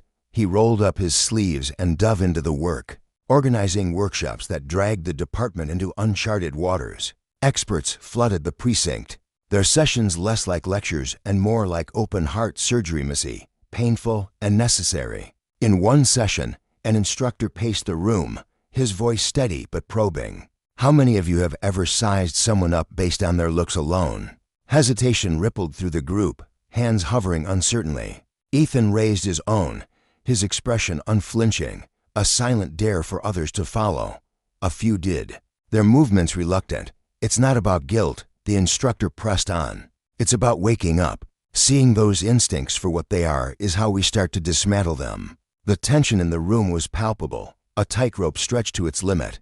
But the lesson landed like a stone in still water. Beyond the precinct's walls, Ethan reached for the community's fractured trust. He launched town hall meetings, opening the floor to residents who'd long felt unheard. The first gathering was a crucible. Shouts ricocheted off the gymnasium walls, accusations flying like arrows. A woman in a red coat stood, her voice sharp as broken glass. "You keep saying you're changing, but how do we know it's not just noise? We've swallowed empty promises before." Ethan met her gaze, unflinching. "You don't know, not yet. I'm asking for a shot to prove it. If we stumble, call us out, but give us the chance to earn it back." The room stilled, her challenge hanging in the air. Another voice broke the quiet, an older man with weary eyes. "You've got a steep climb ahead. Captain, don't squander it." Ethan's reply was simple, resolute. "I won't." Inside the precinct, resistance bubbled like a slow boil. In the locker room, Officer Perry slammed his locker shut, his voice thick with disdain. "This is absurd. They're treating us like crooks just because Taylor slipped up." Officer Lyle, leaning against the wall, shook his head slowly. "It's not just Taylor. It's about keeping the rest of us from ending up where she is." The exchange crackled with heat, but Ethan pressed forward, meeting dissenters one-on-one. In a quiet office, he sat across from Perry, his tone even but firm. "Change isn't easy, I get it. But if we don't evolve, we lose the people we swore to protect. And without their faith, what are we?" Perry's scowl softened, just a fraction. But the seed was planted. Slowly, the tide began to turn. The bias training chipped away at old habits. Complaints from the community trickling down. The peer review system unearthed hidden thorns. An officer, known for his short fuse, was flagged by his squad, sent for retraining that tempered his edge. It was a small triumph, a whisper of progress. The town halls grew less hostile, residents offering guarded hope. "I didn't think you'd budge," one woman admitted, her tone softer now. but it feels like you're hearing us. That's something. Ethan knew the journey was far from over. Some officers walked away, unwilling to bend, others grumbled but complied. Their doubts a quiet undercurrent, yet he stood firm. During a late-night briefing, his voice carried a quiet fire. This isn't about being perfect. It's about pushing forward. We won't fix it all tonight, but we won't stop trying. Ethan's return wasn't just a bandage, it was a beacon. The department trembled under the weight of its past, but with every step, it inched toward something better. Justice, he knew, wasn't a gift bestowed, it was a garden cultivated through sweat and accountability. And the consequences of power misused, they were the storm that had brought them here. A warning etched into every crack they now fought to mend. The air in Ethan Carter's office hung heavy with the scent of stale coffee, and the faint hum of a flickering fluorescent light overhead. Papers spilled across his desk like a chaotic sea files stuffed with complaints, ambitious proposals, and blueprints for sweeping reforms yet to come. Harris, his broad frame filling the doorway, stepped inside with a slow, deliberate gait, his weathered face breaking into a rare grin. "You've done a hell of a job, Carter," he said, his voice rough but warm, carrying the weight of grudging admiration. "I'll admit, I had my doubts about how this would play out, but you've tackled it with a grit I didn't see coming. Better than anyone could have hoped." Ethan leaned back in his creaky chair, the leather groaning under his weight. Exhaustion carved deep lines into his face, shadows pooling beneath his eyes like bruises. He rubbed a hand across his stubbled jaw, feeling the ache of sleepless nights settle into his bones. "We're not done yet," he murmured, his tone low but steady, as if testing the words for truth. This is just the first step. The real climb's still ahead." Harris gave a slow nod, his eyes glinting with something like respect or maybe cautious optimism before he turned and shuffled out, leaving Ethan alone with the towering stack of work and the relentless tick of the clock. Staring at the mess before him, Ethan felt the enormity of it all pressing down on his shoulders, a burden both crushing and invigorating. Change doesn't come easy, he thought, his mind drifting to the long road stretching out before him. It's not some overnight miracle. It's a slow burn, a fight you wage day after day, brick by brick, until something solid takes shape. He pictured the departments a rigid, unyielding machino shifting, groaning under the strain of transformation. But the true measure of their success wouldn't be in policy memos or revised handbooks. It would be in the eyes of Rivermont's people, in whether they could look at a badge and feel something other than fear or betrayal. Justice, he knew, wasn't just about rulers, it was about unity, about accountability that ran deep, about trust stitched into the fabric of every interaction. Months earlier, a single moment had ignited it all. Ethan Carter, caught in a tangle of suspicion and power, had become the spark that set Rivermont ablaze with purpose. The incident, a clash rooted in bias and unchecked authority, hadn't just faded into the town's memory. It had erupted, sending ripples through the streets, stirring a restless hunger for something better. In the shadow of the police station, where chipped paint flaked off the walls and the air buzzed with tension, small knots of people began to gather. At first, they were tentative members clutching handwritten signs, their voices trembling but resolute. Soon, those clusters swelled into a movement, fueled by grassroots organizers who refused to let the fire die. What started as murmurs of discontent grew into a roar, a chorus of demands that echoed off the brick facades and rolled through the town square. At a rally one humid evening, the sun dipping low and painting the sky in streaks of orange, a woman named Leela stood atop a makeshift stage. Her braided hair gleamed under the fading light, and her voice cut through the crowd like a blade. "We're done with hollow words and empty gestures," she declared, her hands clenched into fists at her sides. "This isn't about one officer or one screw-up. It's about tearing down a system that's rotten at its core and building something real, something transparent, something accountable, something that doesn't spit in our faces and call it justice." The crowd roared back, a wave of defiance crashing against years of silence. Petitions, thick with thousands of signatures, landed on City Hall's steps with a thud. Online, hashtags like Reform Rivermont and No Bias Simple Sing lit up screens, a digital wildfire spreading the call far beyond the town's borders. In packed town halls, The air thick with sweat and unspoken grief, residents stepped forward, one by one, to lay their stories bare. An older man named Clarence, his hands trembling as he gripped the microphone, spoke of a lifetime in Rivermont. "I've been here 60 years, he said, his voice cracking like dry timber. "Raised my kids, buried my wife, paid my taxes, and I've never once felt safe dialing 911. That's not right. That's got to end."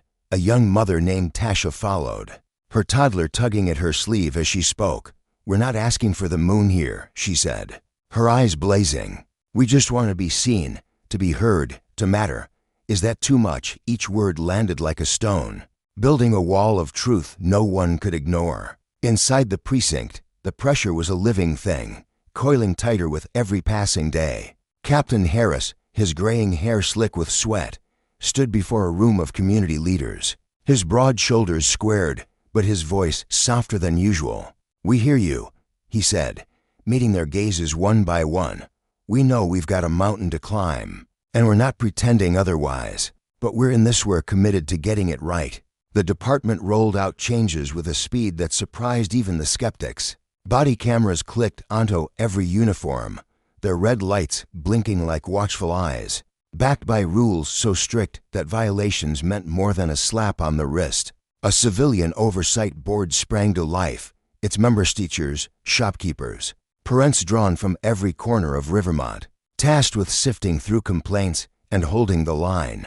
Bias training, once a half-hearted checkbox, became a relentless drumbeat, woven into the department's rhythm to root out the rot that had festered too long. For the first time, whispers of hope stirred among the people, but not everyone welcomed the shift. Inside the precinct's drab meeting room, where the coffee pot gurgled and the air smelled of burnt toast, tempers flared. "This oversight board's a damn farce," Officer Daniels spat, slamming his fist on the table, his face red with indignation. "They'll have us on a leash, second-guessing every move till we can't do our jobs." Across the room, Officer Ruiz shot back, her voice sharp and unwavering. "Maybe if we'd done our jobs right from the jump, we wouldn't be in this mess. Ever think of that?" The argument exploded, voices overlapping in a chaotic tangle, until Harris's bellow cut through the noise. "Enough," he roared, his eyes flashing. "I get it, change chafes, but this isn't optional. These reforms are happening, and we're making them stick. End of story." Ethan stood beside him, his presence quiet but unyielding. "This isn't about dragging good cops through the mud," he said, his voice steady as steel. "It's about clawing back the trust we've torched. If you can't stomach that, maybe this isn't your fight." The room fell silent, the weight of his words sinking in. Some officers shifted uncomfortably, their defiance flickering, but not fading entirely. Outside, though, the tide was turning. The Oversight Board's first meeting unfolded in a cramped community center, its walls lined with faded posters, and folding chairs packed with a cross-section of Rivermont's Soleang activists. Retirees, single moms, they pored over cases, including ones long buried, like that of Officer Kessler, a hulking figure with a trail of excessive force complaints stretching back years. Under the old rules, he'd walked free every time. Now, the board handed down a suspension and forced retraining, a signal that the game had changed. "We're not here to ruin lives," said the board's chairwoman, Ms. Eleanor Grayson, a soft-spoken librarian with steel in her spine, at a press conference later that week. Her glasses glinted under the camera flashes as she leaned into the microphone.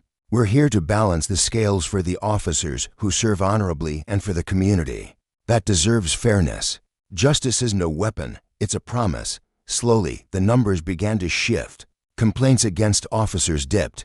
Patrols started to feel less like invasions and more like conversations. At a neighborhood cookout, where the smell of grilled burgers mingled with laughter, Ethan took the mic, his voice carrying over the chatter. "This is just the starting line," he said, the sun dipping low behind him. "Real change doesn't bloom overnight. It's forged in moments like this when we stand together and swear to do better." A woman named Marla approached him after, her eyes wary but softening. "I didn't believe in you at first," she admitted, clutching a paper plate piled with potato salad. "Thought it was all talk. But seeing what you're doing gets real. It's hope. Don't stop. Ethan met her gaze, a quiet fire flickering in his chest. Thank you for keeping us honest, he replied. That's the fuel we run on. The road wasn't smooth. Some officers grumbled behind closed doors, their resentment simmering like a low flame. A few were caught flicking off their body cameras, their defiance met with swift suspensions. Each stumble stung, and Ethan felt it deep. Every slip's a crack in the foundation. He told his team, his voice tight with urgency. We can't let them doubt Usenet now. The oversight board held firm, rooting out the holdouts, proving that accountability wasn't just a buzzword. Beyond Rivermont, the story spread. Neighboring towns sent delegations, activists scribbled notes, and Ethan found himself on stages far from home, sharing a truth he'd learned the hard way. Reform's a grind. It's ugly, but it's the only way forward, and it begins when we own our failures. Back in his office, late one night, Ethan sat across from Harris. The room dim save for the glow of a desk lamp. We've come far, he said, tracing the edge of a file with his thumb. But it's fragile. Trust takes a lifetime to build and a heartbeat to shatter. Harris nodded, his gruff voice softening. You've done a hell of a job, Carter. But you're right, this fight's nowhere near done. Outside, Rivermont hummed with a cautious hope. A town remade not just by policy, but by the hard-earned lesson that power unchecked breeds ruin. And justice, when fought for, can light the way. The sun dipped low over Ridgewood Hills, bathing the affluent neighborhood in a warm, golden glow that reflected off manicured lawns and polished luxury cars lining the driveways. Darren Johnson strode down the sidewalk, his designer sneakers tapping lightly against the pavement, a rhythm that matched the steady confidence in his gait. Shopping bags from upscale boutiques dangled from his hands, the fruits of an afternoon spent treating himself after months of grinding at his tech job. He was no stranger to the subtle glances that followed him hurry, a young black man, navigating a world of wealth and whiteness, but today he brushed them off, determined to enjoy the crisp air and the quiet satisfaction of his purchases. Across the street, parked in the shadow of a towering oak, a police cruiser sat silently. Inside, Officer Greg Harris squinted through the windshield, his weathered face tightening as he tracked Darren's every move. 20 years on the force had honed what Harris liked to call his instinct, a gut feeling that flared now as he studied Darren's tailored jacket and pristine shoes. To Harris, it didn't add up.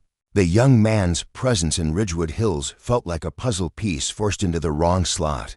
Expensive clothes, that swagger. In his mind, Darren didn't belong here, not like this. Harris's fingers twitched against the steering wheel as old biases bubbled up. Whispers from a past he'd buried deep, a misconduct investigation years ago, hushed up and swept under the precinct's rug.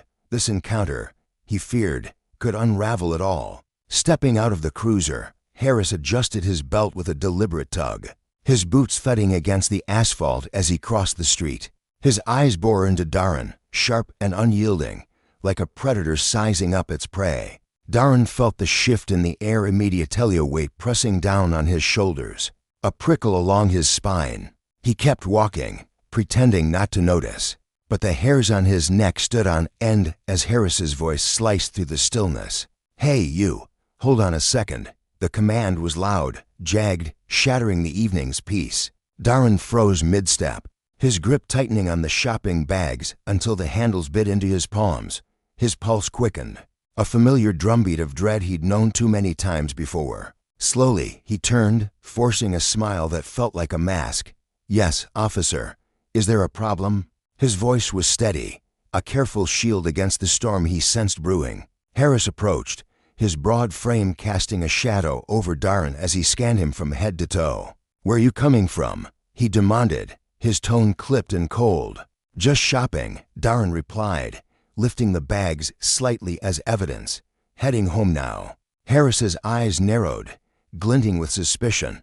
Those are some pricey clothes you've got on, he said, his voice thick with skepticism, each word dripping like venom. Where'd you get them? Darren blinked, momentarily thrown by the question's bluntness. I bought them, he said, keeping his tone even despite the flicker of irritation in his chest. Is there something wrong with that? Harris stepped closer, his posture stiff and imposing. crowding Darren's space. "You expect me to believe a guy like you can afford that stuff?" The words landed like a slap, sharp and deliberate.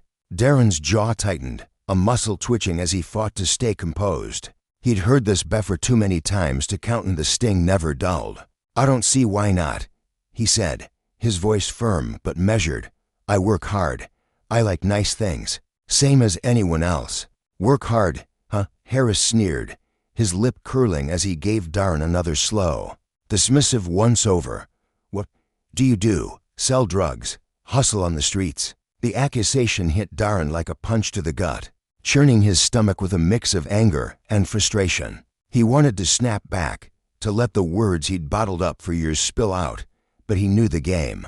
One wrong move, and this could spiral into something uglier. "No," he said, enunciating each syllable with care.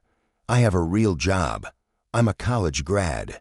I work in tech." "Tech?" Harris barked a laugh, harsh and mocking, shaking his head as if Darren had told a bad joke. "Sure you do. How about you show me some ID? Prove who you really are." Darren exhaled a quiet sigh, setting his bags down with deliberate calm. His fingers trembled slightly as he reached for his wallet, not from fear, but from the effort of holding his temper in check. He handed over his ID, glancing at the name tag pinned to Harris's uniform, Officer G. Harris. The cop snatched the card, inspecting it with a scowl, his lips pressed into a thin, unforgiving line. "You live around here?" he asked, his eyes flicking up to meet Darren's. "Yeah," Darren nodded toward a street a few blocks away. "Just down there." Harris's gaze darted toward the row of pristine houses, his skepticism unshaken. "I'm gonna need you to empty your pockets.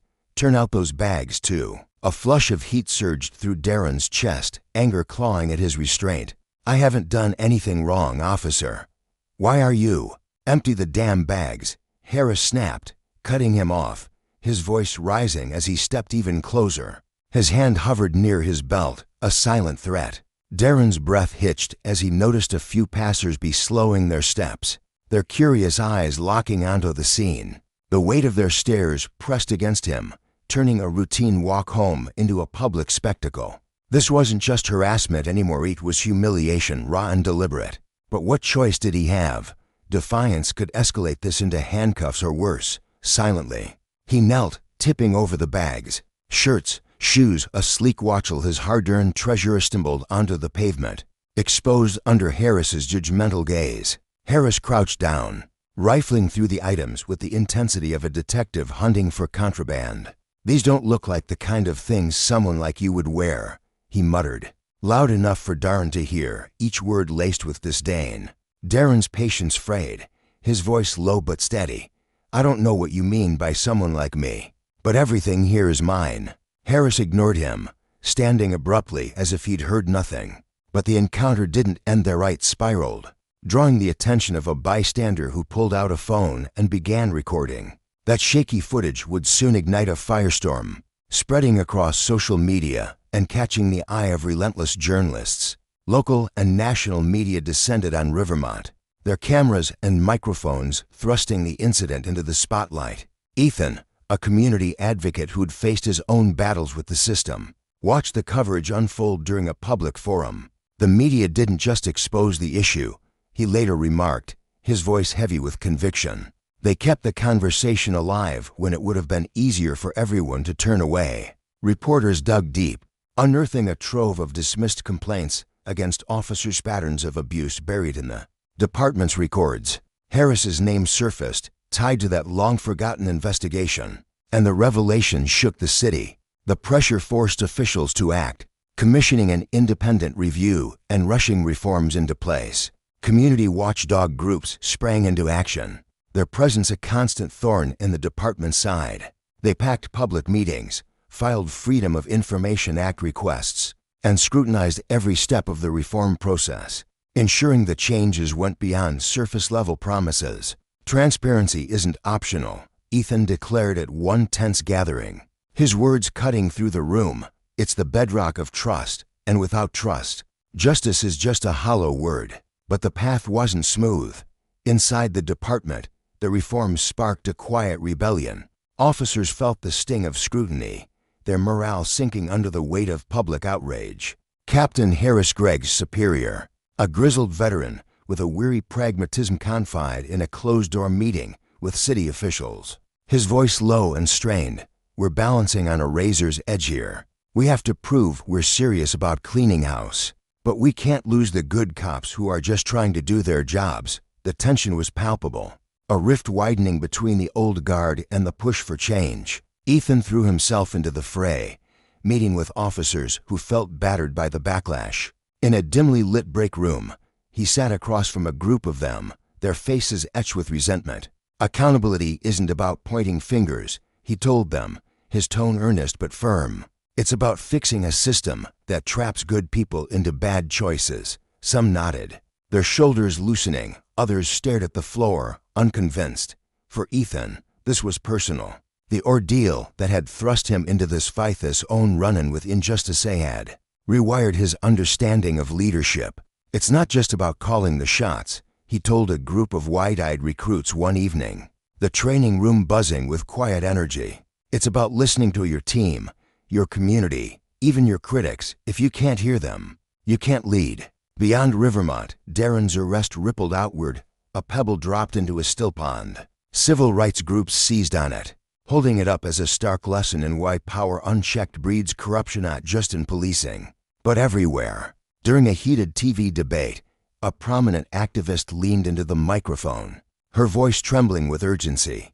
"This isn't only about cops. It's about every corner of society where bias calls the shots: schools, courts, workplaces. Rivermont shows us we can't look away." The footage from that sunset confrontation became a rallying cry, proof that a single voice, amplified by a community's courage, could topple complacency. For Darren, the aftermath was a crucible.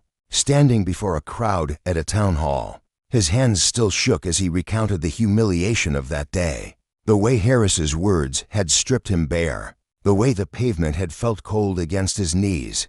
"I didn't just lose my dignity," he said, his voice breaking. "I lost the illusion that hard work could shield me from this." Yet from that pain grew resolve. He joined Ethan, pushing for reforms, speaking out, refusing to let the story fade. Captain Harris, meanwhile, wrestled with his own demons. Late at night, alone in his office, he replayed the incident in his mind, not Gregg's actions, but his own failure to root out the rot years ago. "I thought I was protecting the badge," he muttered to himself, staring at a faded photo of his rookie days. "Turns out I was just protecting the wrong thing." His quiet admission fueled a reluctant shift, nudging him to back the changes he'd once resisted. Rivermont's scars ran deep, but they taught a brutal truth. Justice isn't a gift bestowed from on high, it's a garden tended by relentless hands. The media, the watchdogs, the residents who'd filmed that fateful arrest, they'd all sown seeds of accountability. And as Ethan stood at another meeting, his voice steadied despite the exhaustion in his eyes, he drove the lesson home. "We've lit a spark here, but sparks die without fuel. We have to keep going, keep questioning, keep fighting. Because power without consequence is a loaded gun, and we've seen who it's aimed at." His words hung in the air, a challenge to everyone listening, a reminder that the pursuit of fairness is a marathon, not a sprint, and that the cost of silence is a debt paid by the powerless. The moment Darren felt the officer's rough grip on his ID, a sinking dread coiled in his stomach, heavy and cold like a stone dropping into a still pond. He handed it back with a dismissive shove, barking, "Turn around, hands behind your back." Darren's breath caught, his pulse thudding in his ears as disbelief surged through him. "What? I haven't done anything," he protested, his voice trembling slightly despite his effort to keep it steady. But Officer Harris didn't flinch. His face was a mask of stern authority, his eyes glinting with something Darren couldn't quite place: contempt, maybe, or a flicker of satisfaction. Ignoring the plea, Harris seized Darren's arm with a force that made him wince, twisting it behind his back in one swift, practiced motion. The icy bite of metal handcuffs clamped around Darren's wrists, the click echoing in his ears like a gavel slamming down. His heart sank deeper, a chaotic swirl of fear and anger churning inside him as he stood there, powerless. Around them, the busy sidewalk froze. Passers-by halted mid-step. their conversations trailing off into stunned silence.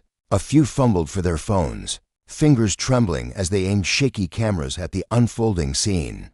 Darren's cheeks flushed hot with shame, the weight of their stares pressing down on him like a physical force. He wasn't just a person anymore, he was a spectacle, a criminal in their eyes, shackled and exposed. "This is a mistake," he ground out through clenched teeth, his voice low but sharp, each word laced with a desperate edge. "You're making a mistake." Harris didn't even glance at him. With a rough shove, he propelled Darren toward the squad car, muttering, "You can explain that down at the station." The words were cold, dismissive, as if Darren's entire existence could be reduced to a minor inconvenience in Harris's day. The cruiser's back door creaked open, and Darren stumbled slightly as he was forced inside, the worn leather seat creaking beneath him. He pressed his forehead against the smudged window, staring out at the growing crowd. Their phones were still raised, capturing every humiliating second, their faces a blur of curiosity and judgment. His mind raced, thoughts tumbling over one another in a frantic storm. This wasn't about his clothes, those crisp, expensive threads he'd worn with quiet pride that morning. No, it was about something deeper, something he'd felt shadowing him his whole life, the color of his skin, the unspoken assumptions it carried, the prejudice that clung to him like a second shadow. But this time, they'd miscalculated. This time, they'd crossed a line they couldn't uncross. As the car lurched forward, tires crunching against the asphalt, Darren's fear began to harden into something else herself. He wasn't just another nameless target. He was Darren Johnson, son of the most powerful man in the city, the mayor. And Officer Harris was about to discover the consequences of his arrogance in a way he'd never forget. The ride to the station was suffocatingly quiet. Darren sat in the back, wrists throbbing where the cuffs dug into his skin, the metal tight, biting deeper with every bump in the road. He could feel Harris's gaze flickering toward him in the rearview mirror, those steely eyes catching his for a fleeting second before darting away. Neither spoke. Darren's mind was a whirlwind. How had a normal morning, one filled with mundane promise, spiraled into this nightmare? His heart hammered against his ribcage, a relentless drumbeat. But he forced his face to remain calm, his jaw tight. He knew losing control now would only dig the hole deeper. When they finally pulled up to the precinct, Harris yanked the door open and hauled Darren out with a roughness that sent a jolt of pain up his arm.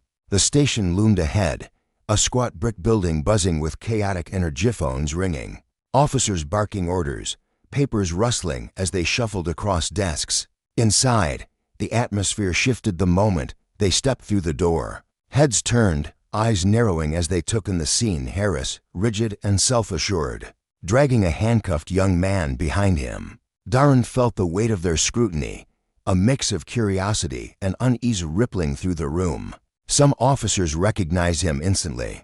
The mayor's son wasn't exactly a stranger to those who paid attention, but they held their tongues, their faces tightening with unspoken tension.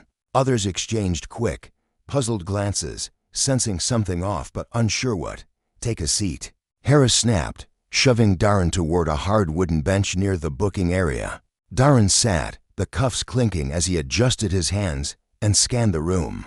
His gaze landed on a middle-aged sergeant, her salt and pepper hair pulled into a tight bun. She met his eyes for a brief moment, her expression flickering with discomfort before she looked away. Busying herself with a stack of files, she knew who he was. They all did, deep down. Harris strode to the desk where a younger officer sat, his fingers hovering over a keyboard. "Got one for you," Harris said, his voice gruff and edged with impatience. Suspicion of theft. Found him in Ridgewood Hills, wearing clothes that don't belong to him. The officer's brow furrowed, his head tilting slightly as he glanced over at Darren. "Suspicion of theft? You mean he had stolen property on him?" Harris crossed his arms, his stance widening as if to assert his dominance. "Not exactly. But take a look at him. Tell me if you think he bought those clothes with his own money." The officer's eyes darted to Darren again, lingering on the tailored jacket, the polished shoes. His expression wavered, a flicker of doubt crossing his face, but he said nothing. Turning back to Harris with a hesitant nod. "Did he resist or anything?" the officer asked, his voice quieter now. "No," Harris admitted, reluctance creeping into his tone. but it's obvious he's up to something. We'll run his prints, check for priors, you know how this goes. Darren's patience was fraying, each word from Harris stoking the fire in his chest. He couldn't believe that this man was still trying to paint him as a thief, clinging to nothing but baseless assumptions rooted in the way Darren looked. His calm facade cracked, and he raised his voice, sharp and clear, cutting through the precinct's hum. This is ridiculous. I haven't stolen anything. You're making assumptions because of how I look, and you know it. Heads turned. Officers pausing mid-task to watch. Harris spun around, his face darkening, a vein pulsing at his temple. Watch your tone, kid, he warned, stepping closer, his bulk looming over Darren. But Darren didn't flinch. He met Harris's glare head-on, his voice steady despite the anger simmering beneath it. No, I won't watch my tone. You've got me sitting here in handcuffs for no reason. You've embarrassed me, humiliated me in front of everyone, and you're going to regret this. Harris's eyes narrowed, his body tensing as if ready to strike. Is that a threat? His voice rose, drawing even more attention. Darren shook his head, slow and deliberate, his gaze unwavering. No, officer, that's a promise. The air in the room thickened, a palpable tension settling over the precinct. Officers exchanged whispers, their eyes darting between the two. A younger cop leaned toward the sergeant, his voice a hushed murmur but loud enough to carry. Isn't that the mayor's son? Her eyes widened slightly, a quick glance at Darren confirming what she already suspected. The officer at the desk paled, his fingers freezing over the keyboard. But Harris remained oblivious, too entrenched in his own righteousness, too drunk on his authority to notice the shifting tide. Just then, Darren's phone buzzed in his pocket, the muffled sound cutting through the standoff like a lifeline. His composure had held until that moment, but the noise sparked a flicker of hope. A chance to turn this around. I have the right to make a call, he said, his tone firm but controlled. I'd like to use it now. Harris scoffed, a smirk tugging at his lips, but the officer at the desk visibly rattled nodded quickly. Yeah, let him make the call. That's protocol. Harris shot him a glare but relented, stepping forward to uncuff Darren with a roughness that lingered, his hands gripping Darren's wrists a moment too long, as if reluctant to let go of his control. Darren rubbed the raw, red marks on his skin, standing and walking to the desk phone with measured steps. His hands were steady as he dialed a number etched into his memory, though the anger in his chest burned hotter with every ring. The line picked up after two tones. Dad, it's me, Darren said, his voice even despite the storm inside him. I'm at the precinct. A pause crackled on the other end before Mayor Richard Johnson's voice came through, tight with concern, but laced with a fury that made the air feel heavier. What the hell are you doing at the precinct? Darren exhaled, the weight of the day pressing down on him. It's a long story. You might want to come down here. The call ended abruptly, Darren handing the phone back to the officer, who now looked like he wanted to vanish into the floor. Harris, still hovering nearby, smirked. Who'd you call? Your lawyer? His tone dripped with mockery. Darren turned to face him, his expression calm but his eyes blazing. No, he said slowly, each word deliberate. I called my father, Richard Johnson. You know him, right? Harris froze, a flicker of confusion darting across his face before he masked it with bravado. Yeah, sure, the mayor. And you think that's gonna change anything? Darren didn't respond. He simply sat back down, the eyes of the precinct now locked on him. A mix of awe and apprehension rippling through the room. Harris's confidence wavered, a nagging doubt creeping in. The mood shifted dramatically as whispers spread. Darren wasn't just another arrest. He was Darren Johnson, the mayor's son. Younger officers fidgeted, their nervous glances betraying their fear of the fallout. Harris, though, clung to his control, his mind racing to justify his actions. Could this kid really be who he said he was? The arrogance, the clothes, the unshakable confidence, it all gnawed at him now, the stakes rising higher than he'd ever imagined. 30 minutes later, the precinct doors burst open, heavy footsteps reverberating through the space. Mayor Richard Johnson strode in, his face a storm cloud of restrained fury, flanked by his chief of staff, a weary man whose own anger simmered in his clenched fists, and an attorney Darren knew well. his sharp suit a silent promise of reckoning. The room fell silent. A collective breath held as the mayor's gaze swept over the scene.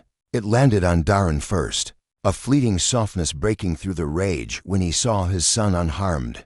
Then it hardened, locking onto Harris, who stood rigid by the desk, the reality of his misstep crashing over him like a tidal wave. "Where's your superior?" the mayor demanded, his voice low but cutting, a blade wrapped in velvet. A sergeant stumbled forward, her salute shaky. "Mayor Johnson, sir, we didn't know." He cut her off, his tone icy. "You didn't know? Well, now you do." His eyes narrowed on Harris, pinning him in place. "And you must be the one who thought he could play judge and jury." Harris's bravado crumbled, the weight of his actions settling in. Justice, Darren realized, wasn't just about punishment, it was about accountability, about the consequences of wielding power without care. And as his father's presence filled the room, he knew Harris was about to learn that lesson the hard way. Officer Harris stood rigid, his back straight as a rod, though every muscle in his body screamed with tension. He adjusted his posture, desperate to hold onto the last threads of his composure, his breath shallow and uneven. "Yes, sir," he said, the words tumbling out mechanically, a reflex born from years of discipline. "I was just doing my job." But before he could finish, the mayor cut him off, his voice slicing through the air like a blade, sharp and unyielding. "Your job." Mayor Johnson's tone rose, a storm brewing in his chest. My son was wrongfully arrested, dragged through the streets, and humiliated in front of everyone. And for what? Because you decided he didn't look like he belonged in that neighborhood." Harris opened his mouth, lips trembling as he searched for a defense, but nothing came. The room seemed to shrink around him, the walls pressing in, the air growing thick and suffocating. He'd walked into this confrontation certain he could explain himself. Darren had seemed suspicious, hadn't he? That hoodie, the way he'd lingered near the corner store, the late hour, it had all added up in his mind. But now, standing here under the mayor's piercing gaze, that reasoning felt flimsy, like a house of cards teetering in a gust of wind. "You're mistaken, sir," he finally managed, though his voice wavered. Stripped of its usual authority, "I was following protocol." The mayor's face darkened, his eyes narrowing as his voice dropped to a low, menacing growl. "Protocol? Is it your protocol to slap handcuffs on innocent people based on nothing more than your own twisted assumptions?" The question hung heavy, a guillotine poised above Harris's neck. Tension coiled tighter in the room, an invisible force pressing down on everyone inside. Darren, seated off to the side, watched it all unfold in silence. His expression was unreadable, but beneath the surface, a tempest of emotions churned. He didn't relish this moment. Every second of it gnawed at him, a bitter reminder of the cold steel biting into his wrists earlier that night. Yet he knew this confrontation was necessary. If they didn't seize this chance to expose the rot in the system, it would keep festering, swallowing him and countless others like him whole. Harris faltered, his usual bravado crumbling under the mayor's unrelenting fury. Two had reason to believe he stammered, but the mayor surged forward, closing the distance between them with a single, deliberate step. "You had no reason." Johnson snapped, his voice a thunderclap. "You saw my son, judged him by the color of his skin and the cut of his clothes, and called that justice. That's not police work, that's prejudice dressed up in a badge." Silence crashed down like a wave, drowning the room in its weight. Harris felt the stares boring into him, not just the mayor's, but those of the younger officers lingering near the door. Once, they'd looked up to him, their eyes bright with admiration for his steady hand and quick decisions. Now, those same eyes flickered with doubt, watching him unravel like a threadbare coat under the scrutiny of truth. Then came the sound of heavy boots against the Tilechef Anderson, a towering figure with a face carved from years of hard choices, pushed through the cluster of onlookers. His presence commanded the room, though his stern expression betrayed no emotion as he extended a hand to the mayor. Johnson barely glanced at it, his focus still locked on Harris. "Mr. Mayor," Anderson began, his voice calm but deliberate, a steady current beneath the storm. "I've just been briefed on this incident. I assure you we'll handle this internally. Officer Harris will be placed on immediate leave while we investigate every detail of this arrest." The mayor's lips pressed into a thin line, his tone icy as he responded. "That's a start, Chief. But this doesn't end with a gentle tap on the wrist for one officer." Anderson nodded, though the tightness in his jaw hinted at the pressure building beneath his calm exterior. "I understand. We'll be reviewing all our protocols every interaction like this to ensure it doesn't happen again." The mayor stepped closer, his voice dropping to a near whisper, laced with steel. "It better not. Because if I don't see real change in this precinct, I'll make sure the entire department faces a federal review. And trust me, I have the influence to see it through." Anderson's face remained a mask, but Darren, still seated, caught the faint twitch in the chief's shoulders, a sign this wasn't just about Harris anymore. This was about the whole damn system, creaking under the weight of its own flaws. Slowly, Darren rose to his feet, the ache in his wrists a dull reminder of the cuffs that had bound him hours before. He crossed the room to his father, whose fierce gaze softened for the first time as it settled on his son. "Are you okay?" the mayor asked, his voice quieter now, tinged with a father's worry. Darren nodded, keeping his tone even despite the storm raging inside him. "I'm fine, Dad. But this isn't just about me." The mayor's eyes flickered with understanding. He knew what Darren meant. This wasn't merely a personal wound to heal with an apology. It was a symptom of something vast and broken. A machine that had chewed Darren up before and would do it again if they didn't dismantle it. Turning back to Chief Anderson, Johnson's voice regained its edge. "I want this made public. The city deserves to know what kind of discrimination festers under your watch. We're going to turn this into a catalyst for reform." Anderson's gaze darted briefly to Harris, who stood frozen, his hands clasped tightly in front of him as the realization sank in. His career might be over. The chief gave a curt nod. "We'll cooperate fully with your office." At that, Harris found his voice, though it trembled with desperation. "Sir, this has been blown out of proportion. No, Officer Harris," Darren cut in, stepping forward. His voice was steady, but it carried the weight of every indignity he'd endured that night. Flashing lights, the barked orders, the onlookers gawking as he was shoved against the patrol car. "This isn't blown out of proportion. You saw me walking home and decided I didn't belong. You humiliated me in front of my neighbors because of what you assumed I was, not who I am. That's exactly why this has to change." Harris's face flushed a deep crimson, shame creeping up his neck like a rising tide. He wanted to argue, to claw back some shred of dignity, but deep down, he knew Darren's words were a mirror held to his soul and he didn't like what he saw. The mayor surveyed the room, his voice ringing out to every officer, every bystander still lingering in the shadows. "This isn't just about punishing one reckless cop. It's about tearing down a system that lets this happen over and over. Starting today, we're going to make sure it stops." His words settled like stones in a still pond, rippling outward, and Darren felt a quiet resolve take root in his chest. This moment was an ending, yes, but also a beginning to spark for a fight he hadn't asked for, but was ready to lead. In the days that followed, the story of Darren's arrest spread through the city like a wildfire racing across dry brush. Grainy cell phone videos captured by bystanders' glint of handcuffs, Harris's barked commands. The mayor's fiery confrontation filled the internet, each frame igniting fresh outrage. Protests swelled, both in the streets and online, voices rising in a chorus of anger and demand. The mayor's office became a war room, phones ringing off the hook with calls for justice, and not just for Harris's punishment, but for a reckoning with the racial bias woven into the police force's very fabric. Darren's name transformed into a rallying cry, a symbol he'd never sought, but couldn't ignore. Standing at the window of his family's sprawling townhouse, he watched the reporters camped beyond the gate, their cameras flashing like vultures circling a carcass. His phone buzzed incessantly, texts from childhood friends, distant acquaintances, even strangers who'd seen the viral footage. Each message carried support, but also a weight that pressed down on his shoulders, heavier than the cuffs ever had. This wasn't just about him. He knew that much. His father had been on the phone all day, his voice a low rumble through the walls as he strategized with advisors and berated police officials. From the fragments Darren overheard, it was clear Mayor Johnson was juggling damage control with something bigger, a chance to turn this scandal into a political lever for reform.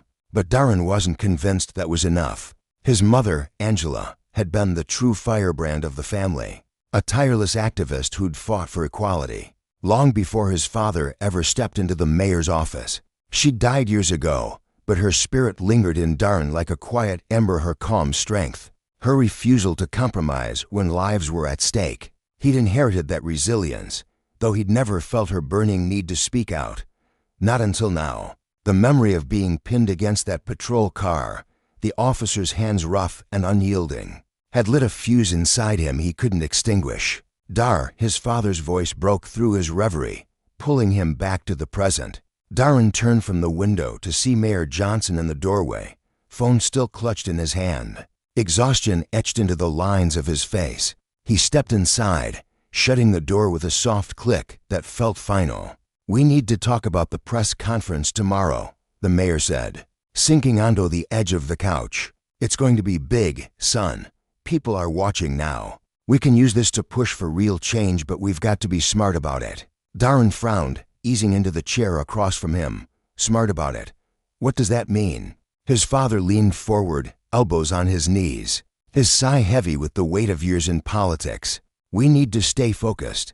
The goal is reform, body cameras, sensitivity training, maybe even a civilian oversight board. But we can't come on too strong. We've got to be measured, or we'll lose the people we need to make this happen." Darren's stomach twisted, a knot of frustration tightening as his father spoke. "Measured," he echoed, his voice sharp with disbelief.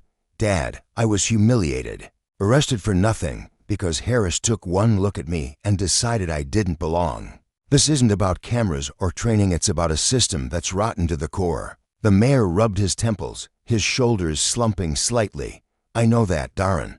Believe me, I do. But politics is a game of chess, not a brawl. If we push too hard, we'll alienate the council, the union's very people we need to get these changes through." Darren shot to his feet, pacing back to the window, his hands curling into fists. "This isn't about politics, Dad. It's about people's live-as-me life. I can't stand up there tomorrow and pretend this can be patched up with a few new rules outside." The reporters milled about, their chatter a dull hum through the glass. He thought of his mother, how she'd have stormed into that press conference, her voice a clarion call for justice, unsoftened by strategy or compromise. She wouldn't have cared who it unsettled. The silence stretched between them, thick and heavy. Finally, his father spoke, his tone softer, almost pleading. "I get that you're angry, son. You've got every right to be. But trust me on this, we can make a difference if we play it right." Darren turned, meeting his father's gaze, his own eyes blazing with a resolve he hadn't known he possessed. "You don't get it, Dad. This isn't just a PR mess to clean up. It's personal. And if we don't go all in, if we don't demand real, gut deep change, then what's the point of any of it?" The question lingered, unanswered, as the city beyond the window roared with the promise of a reckoning. For Darren, this was no longer just a moment, it was a movement, and he'd fight for it with every breath he had left. The air in the room grew heavy as Mayor Johnson met Darren's gaze, his stern features softening under the weight of something deeply personal. His voice, usually so steady and commanding, faltered slightly as he confessed, "It's personal for me too." Darren's brow furrowed in confusion, his dark eyes narrowing as he watched his father, a man who had always seemed unshakable, wrestle with something unspoken. "Seeing you dragged into that precinct, hearing what they did to you, it stirred up things I've tried to bury," the mayor continued, his jaw tightening as he turned his head away, staring at the worn wooden floor as if it held the answers he couldn't voice. "What things?" Darren pressed, his tone sharp with curiosity and a flicker of impatience. For a moment, the mayor said nothing, his broad shoulders hunching slightly as memories clawed their way to the surface. Then, in a voice rough with emotion, he began. "When I was young, long before I ever dreamed of stepping into politici, was stopped by the police. More times than I can count. Same reasons as you. I didn't fit their picture of who belonged where. I was just a kid, walking home from school or hanging out with friends, and suddenly I'd be pinned against a wall, hands patting me down, their voices barking questions I didn't have answers for, all because I looked out of place." His eyes flicked back to Darren, a storm of frustration and regret brewing behind them. "I got into public service thinking I could fix it, change the system from the inside, make it fair. But it's like trying to hold water in your hands. It slips through, no matter how hard you try. And now, seeing you go through the same damn thing, it's like I've failed you, failed everyone. Darren's breath caught in his throat, his mind reeling as he sank back into the creaky chair behind him. He'd never seen this side of his father. Mayor Johnson had always been a towering figure, polished suits, firm handshakes, a voice that commanded rooms. To Darren, he'd seemed untouchable. A man who'd climbed above the grit and grime of the world's injustices, leaving them far behind. But now, here he was, peeling back the layers to reveal scars that still ached, wounds that time hadn't healed. "I didn't know," Darren murmured, his voice barely above a whisper, the words heavy with a mix of shock and something softer, empathy, maybe. He studied his father's face, noticing for the first time the faint lines etched around his eyes, the weariness that lingered there. "I never wanted you to know," the mayor admitted, his hands clasping together tightly, knuckles whitening as he fought to keep his composure. "I didn't want to weigh you down with my baggage. I wanted you to grow up believing the world could be better fair than it was for me. I thought I could shield you from all this, convince you that things had changed. But I guess I was wrong. Some shadows don't fade as easily as I'd hoped." His voice cracked on the last word, and he looked away again, as if ashamed of the vulnerability spilling out. Silence settled between them, thick and suffocating, as Darren let his father's confession sink in. For the first time, he glimpsed the invisible burden his father had carried all these years, the relentless pressure of being a black man in a system that demanded perfection, while offering little forgiveness. Mayor Johnson wasn't just a politician navigating budgets and press conferences. He was a man who'd spent decades wrestling with the same demons Darren now faced, trying to carve out a better world while battling the ghosts of his past. But Darren's path couldn't mirror his father's. He couldn't play the game of compromises and half-truths, not when the cost was so personal, so raw. "I'm speaking at the press conference tomorrow," Darren declared, his voice cutting through the quiet like a blade, firm and unyielding. His father's head snapped up, surprise flashing across his weathered face. "You sure about that?" he asked, his tone cautious, searching Darren's expression for any hint of doubt. "Yes," Darren replied, nodding with a resolve that seemed to steady the air around them. "But I'm not holding back. No filters, no watered-down promises. This isn't about playing nice or pushing some weak reforms, Dad. People are exhausted. I'm exhausted. We need the truth, not more Band-Aids." The mayor hesitated, his lips parting as if to argue. But then he closed his mouth and gave a slow, reluctant nod, like a man finally accepting a storm he couldn't outrun. "All right," he said quietly. "You speak your truth.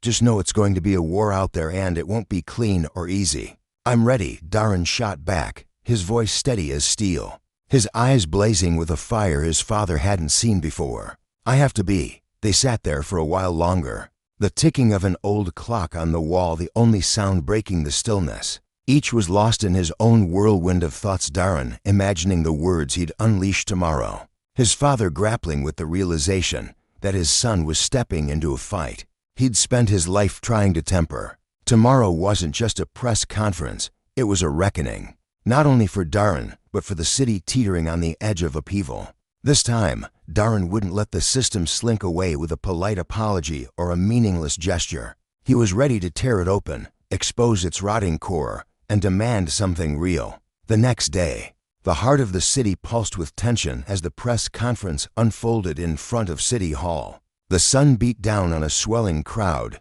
their voices a chaotic symphony of hope, anger, and impatience. Protesters lined the edges, their handmade signs thrusting into the air. Just as now. No more excuse while their chants rolled like thunder across the concrete plaza. Reporters jostled for position, cameras glinting in the daylight, their lenses trained on the makeshift stage where every word would be dissected and broadcast to the world. The atmosphere crackled with electricity, a restless energy that promised this wouldn't be just another hollow speech. People weren't here for platitudes, they were here for a spark, a voice to ignite the change they'd been screaming for. Backstage, Darren paced a narrow strip of shadow, his palms slick with sweat despite the cool breeze cutting through the morning heat. His heart thudded against his ribs, each beat a reminder of the weight pressing down on him. Beside him, Mayor Johnson fussed with his tie, his fingers moving with a precision that betrayed his nerves. His face was a mask, unreadable even to Darren, who'd spent the previous night peeling back the man's armor. The tension between them lingered, a quiet friction born of their clashing visions, Darren's hunger for raw, unfiltered justice clashing with his father's instinct to navigate the political tightrope. "You ready?" the mayor asked, his voice low, almost tender as he glanced at his son. Darren met his gaze, swallowing the lump in his throat. "As ready as I'll ever be," he replied, forcing a steadiness he didn't fully feel. His father's hand landed on his shoulder, a firm, unexpected grip that made Darren pause. "This isn't just about today," the mayor said, his eyes locking onto Darren's with an intensity that carried years of unspoken lessons. "This is the start of something bigger. You're stepping into deep waters." Darren held his father's stare, then offered a small, resolute smile. "I know. That's why I'm here." The mayor's expression flickered pride, maybe, or fear before he stepped back, giving way as the chief of staff signaled Darren forward with a brisk nod. Taking a deep breath, Darren squared his shoulders and strode out from behind the heavy curtains, the roar of the crowd crashing over him like a wave as he emerged into the blinding light. The applause was deafening, a surge of sound that vibrated through his bones. But Darren's focus zeroed in on the podium ahead. He felt the heat of the cameras, the piercing weight of countless eyes tracking his every step, some skeptical, some desperate, all expectant. His father took the stage first, gripping the microphone with the practiced ease of a seasoned leader. "Thank you all for being here," he began, his voice booming over the restless sea of faces as the noise simmered down. "As many of you know, my son, Darren Johnson, was wrongfully arrested just days ago. What happened to him was a disgrace and injustice that should never happen to anyone anywhere, especially not in this city. This is a moment for us to look hard at ourselves, to demand real change. As your mayor, I swear to you I'll fight to make our police force a protector of all our people, no matter their race or where they come from." The crowd clapped, but it was a polite, tepid response, their hands moving more out of habit than conviction.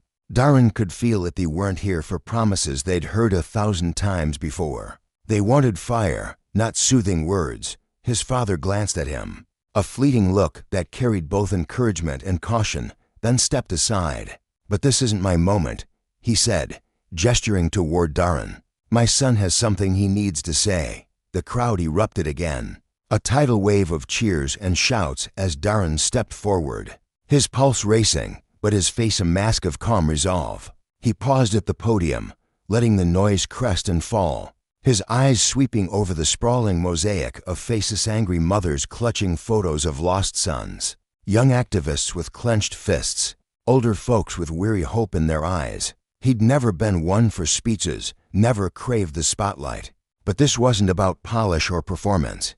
This was about stripping away the lies and laying the truth bare. "Thank you," he started, his voice steady, but laced with a quiet power that silenced the last murmurs. "Thank you for being here, for standing up, for refusing to let this keep happening. Because what happened to me last week wasn't a fluke. It wasn't just one cop having a bad day. It was a glimpse into something uglier, something that's been festering for too long, a system that's cracked and crooked at its core." He paused, glancing at his father, whose expression remained a stone wall, though Darren knew his next words would strike at the heart of the world the mayor had built. "This isn't just about my arrest," he pressed on, his voice rising, gaining heat. "It's about how black people, brown people, anyone who doesn't fit the right mold, are treated every single day. It's the way we're sized up the second we step out the door, judged by our skin, our clothes, the streets we walk. It's the fear we swallow, knowing any moment could turn us into a statistic, a hashtag, a name on a sign." The crowd went still, hanging on his words, their silence a canvas for the pain he painted. Darren felt their eyes boring into him, felt the weight of their trust, and he leaned into it, refusing to soften the edges. "I could stand here and talk about reforms," he said, his tone sharpening. "I could promise you body cameras, sensitivity training, a stack of new rules for the police to ignore. But that's not enough. It's never been enough. The problem isn't a few loose screws, it's the whole damn machine. Racism isn't a glitch, it's the foundation this system was built on, and we've let it rot there, pretending it's fine as long as we slap a fresh coat of paint on it every few years. His words sliced through the air, raw and unapologetic, and he saw the police officers at the back of the stage shift uncomfortably, their arms crossing tighter. "I'm not here to beg for change," he declared, his voice ringing out. "I'm here to demand it for me, for you, for every kid who's scared to walk home at night, for every parent who prays their child makes it back alive. I'm doing this so the next generation doesn't inherit this nightmare, so they don't have to memorize the rules of survival we've all had beaten into us." A ripple of agreement stirred the crowd, heads nodding, voices murmuring in quiet solidarity. Darren's gaze hardened as he pressed forward, his words gaining momentum. "Officer Harris, the man who put me in cuffs, didn't just make a mistake. He acted on a prejudice he carried like a badge. But he's not alone. There are hundreds of Officer Harrises out there, patrolling our streets, hiding behind their uniforms, betting they'll never face a reckoning.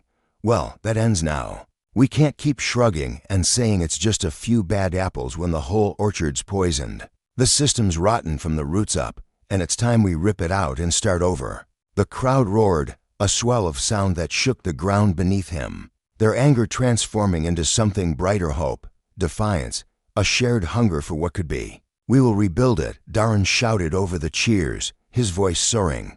"We'll rebuild it with accountability that bites, with transparency you can see through, with justice that doesn't bend for power or privilege. This isn't the end, it's the beginning. We're not stopping until this city, this country, is a place where no one's hunted because of their skin, where no one's above the law, where every single one of us can breathe without looking over our shoulder." The applause thundered now, a tidal wave of sound, the crowd chanting his name: Darren. Darren, their voices a chorus of belief in the fight he just ignited. His heart pounded.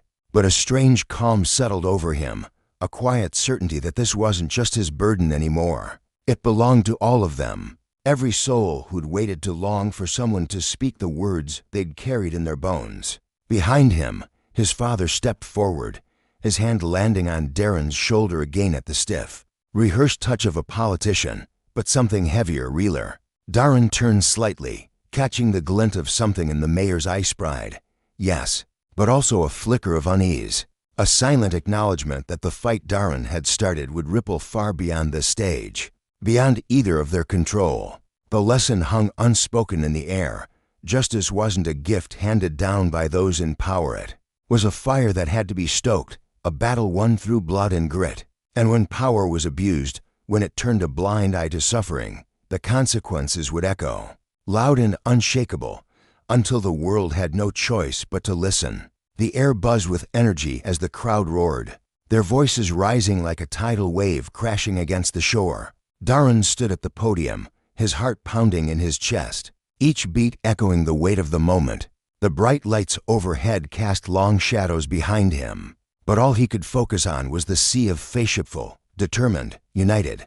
Then, a familiar figure stepped closer, cutting through the noise. Mayor Johnson, his father, leaned in, his breath warm against Darren's ear as he whispered words meant only for him. "I'm proud of you, son," he said, his voice steady yet tender, carrying a depth of emotion that nearly unraveled Darren on the spot.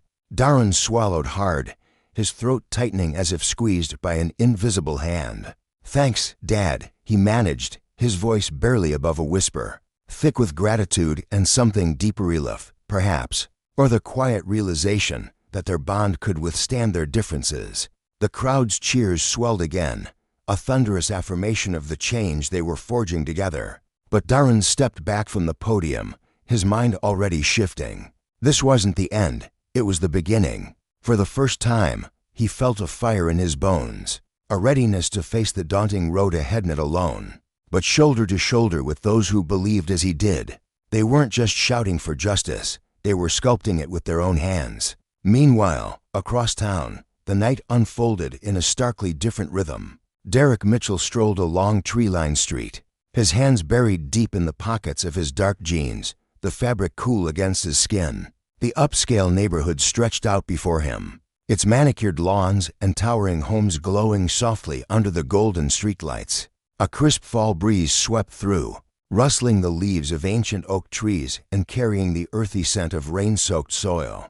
Derek inhaled deeply, savoring the moment, letting it fill his lungs like a quiet victory. Dressed in a plain gray hoodie and scuffed sneakers, he knew he didn't blend into this world of polished wealth.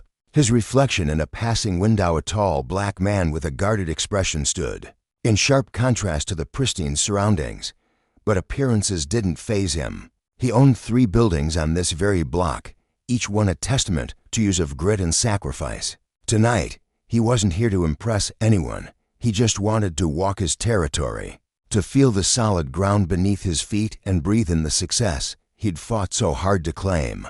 As he neared the intersection of Maple and Knife, the air shifted. A police cruiser sat parked at the curb, its dark silhouette cutting through the serene night. 2 officers lounged inside, their silhouettes framed by the dim glow of the dashboard. Steam curled from their coffee cups as they sipped lazuli, their presence routine in a neighborhood obsessed with security. Derek barely gave them a second thought at first. Cops were as common here as the luxury cars in every driveway. But as he passed, he felt it, the weight of their stares, sharp and unyielding, boring into his back. His fingers tightened around the phone in his pocket, the cool metal grounding him as his chest constricted. It was a sensation he knew too well, a primal alertness that prickled his skin, one every black man in America carried like an unwelcome shadow. He kept his head forward, his pace steady, willing himself to stay calm even as his pulse quickened. "Hey, you," the voice sliced through the quiet, rough and commanding. Derek froze mid-step, his breath catching in his throat. For a fleeting second, he considered pretending he hadn't heard, but he knew better. Slowly, he turned, his sneakers scuffing the pavement as he faced them. "Yes," he said, forcing his voice to remain even, though his stomach churned with a nauseating mix of dread and confusion. The first officer, a stocky man with a buzz cut, climbed out of the cruiser, his boots thudding against the asphalt. He adjusted his belt with a swagger that screamed authority, his eyes narrowing as he closed the distance. "What are you doing around here?" he demanded, his tone thick with suspicion, as if Derek's very presence was a crime. The second officer, leaner and quieter, stayed seated for now, watching with a cold, detached gaze that made Derek's skin crawl. Derek raised an eyebrow, fighting to keep his cool. "Just out for a walk," he replied, his words measured despite the storm brewing inside him. "Is there a problem?" The officer stepped closer, his badge glinting under the streetlight like a taunt. "Yeah, there is," he said, his voice low and menacing. "We've been getting reports of suspicious activity around here. You match the description." Derek's heart slammed against his ribcage, a furious rhythm he couldn't quiet. Suspicious activitithus words again, a tired script he'd heard too many times. He took a slow breath, steadying himself. "Look, I'm just checking on some properties I own. I'm not bothering anyone," he said, keeping his tone firm but neutral, though every fiber of him wanted to shout the truth. The officer smirked, exchanging a quick, skeptical glance with his partner, who was now easing out of the cruiser too. "Properties you own," he scoffed, the words dripping with disbelief. "You expect us to believe that?" Derek's jaw tightened, but he held his ground. "Yes," he said, his voice steady despite the heat rising in his chest. "I own several buildings, Maple and Knife. You can look it up if you want." The second officer, his hand resting casually near his holster, stepped forward. "Why don't you give me your ID?" he barked, his tone leaving no room for negotiation. Derek's stomach plummeted. He knew this dance, had read about it, seen it play out in grainy videos, heard it in the trembling voices of friends. But to feel it now, as a successful man standing on his own land, was a gut punch he hadn't braced for. "Sir, I don't see why I should show you my ID," Derek said, his voice calm but edged with defiance. "I'm not doing anything wrong." The first officer's face hardened, his eyes glinting with something dangerous. "If you've got nothing to hide, you shouldn't have a problem showing it," he snapped. "Unless you're hiding something." Derek's pulse thundered in his ears, the humiliation wrapping around him like a suffocating fog. He glanced between them, their postures rigid, their intent clear. "I'm not hiding anything," he said, his voice rising slightly despite his efforts to stay composed. "But I shouldn't have to prove I belong here just because I don't look like the people you expect to see." The second officer let out a dark, humorless chuckle. "Yeah, we've heard that before," he said, reaching for Derek's arm with a rough grip that made him flinch. "I'm not asking again. Show us your ID, or we'll assume you're up to no good." Derek tensed, his muscles coiling, but he didn't pull away. "This is absurd," he muttered, frustration seeping into his words. "I'll give you my name, Derek Mitchell. Look it up. Call my lawyer if you want." But the first officer was already moving, seizing Derek's wrist and yanking his arms behind his back with a force that made him wince. "I think we'll just take you in for loitering," he said, a smirk tugging at his lips. "You can explain yourself downtown." The cold bite of handcuffs snapped around Derek's wrists, the metal digging into his skin as he stifled a gasp.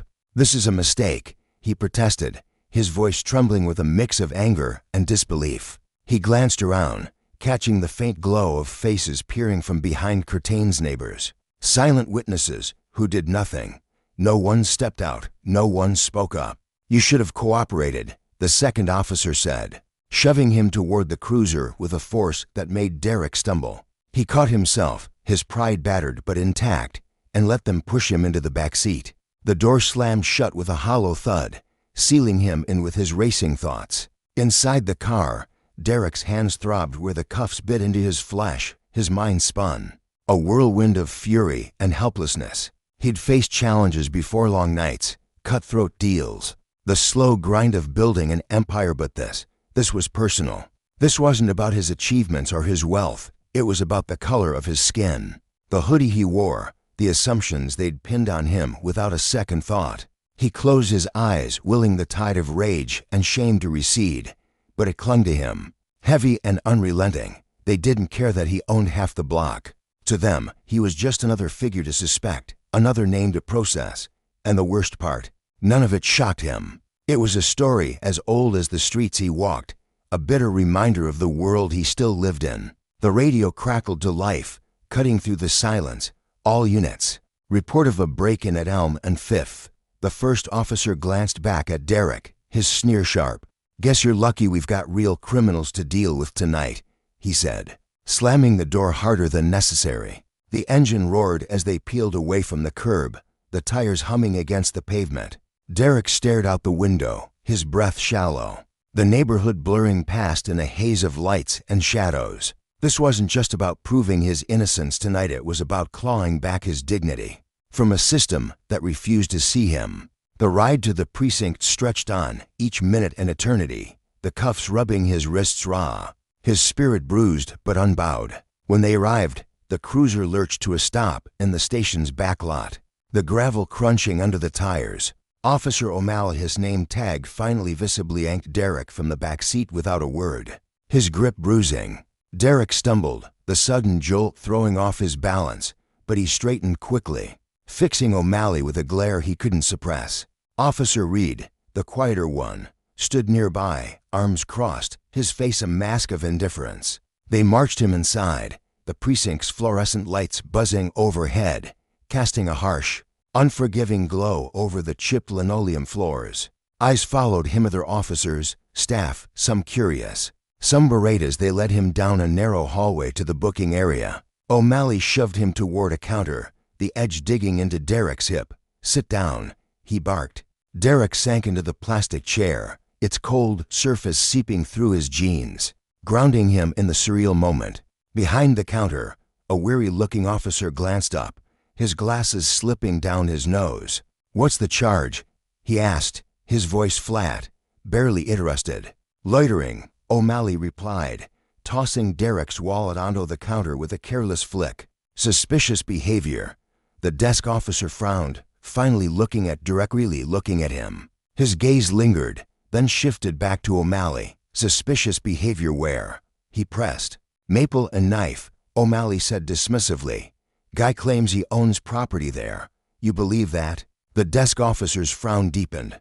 He opened Derek's wallet, peering at the ID inside. His brow furrowed, then shot up as recognition dawned. "Wait a minute, Mitchell," Derek Mitchell, his voice sharpened, cutting through the precinct's hum. Derek's jaw clenched, a flicker of hope piercing the fog of frustration. "Yeah, that's me," he said, his tone steady but laced with exhaustion. "And these two geniuses decided to arrest me for loitering in front of my own buildings." The desk officer's eyes widened, a flush creeping up his neck. O'Malley snorted, unconvinced. "Yeah, sure," he muttered. "Anyone can claim to own a block of real estate. Doesn't make it true." Derek's anger flared, a slow burn igniting beneath his skin. "Look me up," he said, his voice low and commanding, each word deliberate. "You'll find everything you need. I'm a legitimate businessman, and I want my lawyer contacted now." O'Malley waved him off with a scoff. "Easy, you'll get your call eventually." But the desk officer was already typing, his fingers flying over the keyboard. Seconds ticked by, heavy and tense, until he looked up, his face paling. He leaned over the counter, whispering something to O'Malley that made the officer's smirk falter. In that moment, the room seemed to shift. The truth hung in the air, undeniable. A stark rebuke to the officer's arrogance. Derek sat straighter, his gaze unwavering. This wasn't just about clearing his name, it was a lesson in justice, a reckoning for those who wielded power without thought. O'Malley and Reed had seen a threat where there was none, their assumptions a mirror of a deeper rot. For Derek, it was a victory, bitter but hard-won, a reminder that even in the face of abuse, the truth could still break through. And for the officers, it was a quiet, humbling consequence only they'd carry long after the cuffs were off. The precinct room buzzed with an uneasy hum, a mix of murmured conversations and the faint clatter of keyboards. But all of that faded into a tense stillness as Ali's smug grin began to crumble. His lips, once curled with self-assured certainty, twitched downward, and his dark eyes narrowed as he leaned forward, elbows pressing hard into the worn wooden desk. "What did you just say?" he asked, his voice dropping low, a gravelly edge cutting through the air. It wasn't a question born of curiosity, it was a demand, laced with a sudden seriousness that made the room feel smaller, tighter. His broad shoulders stiffened, and the faint sheen of sweat on his forehead caught the harsh fluorescent light overhead. Behind the desk, the officer, a weary man with thinning hair and a nervous tick in his jaw, shifted uncomfortably.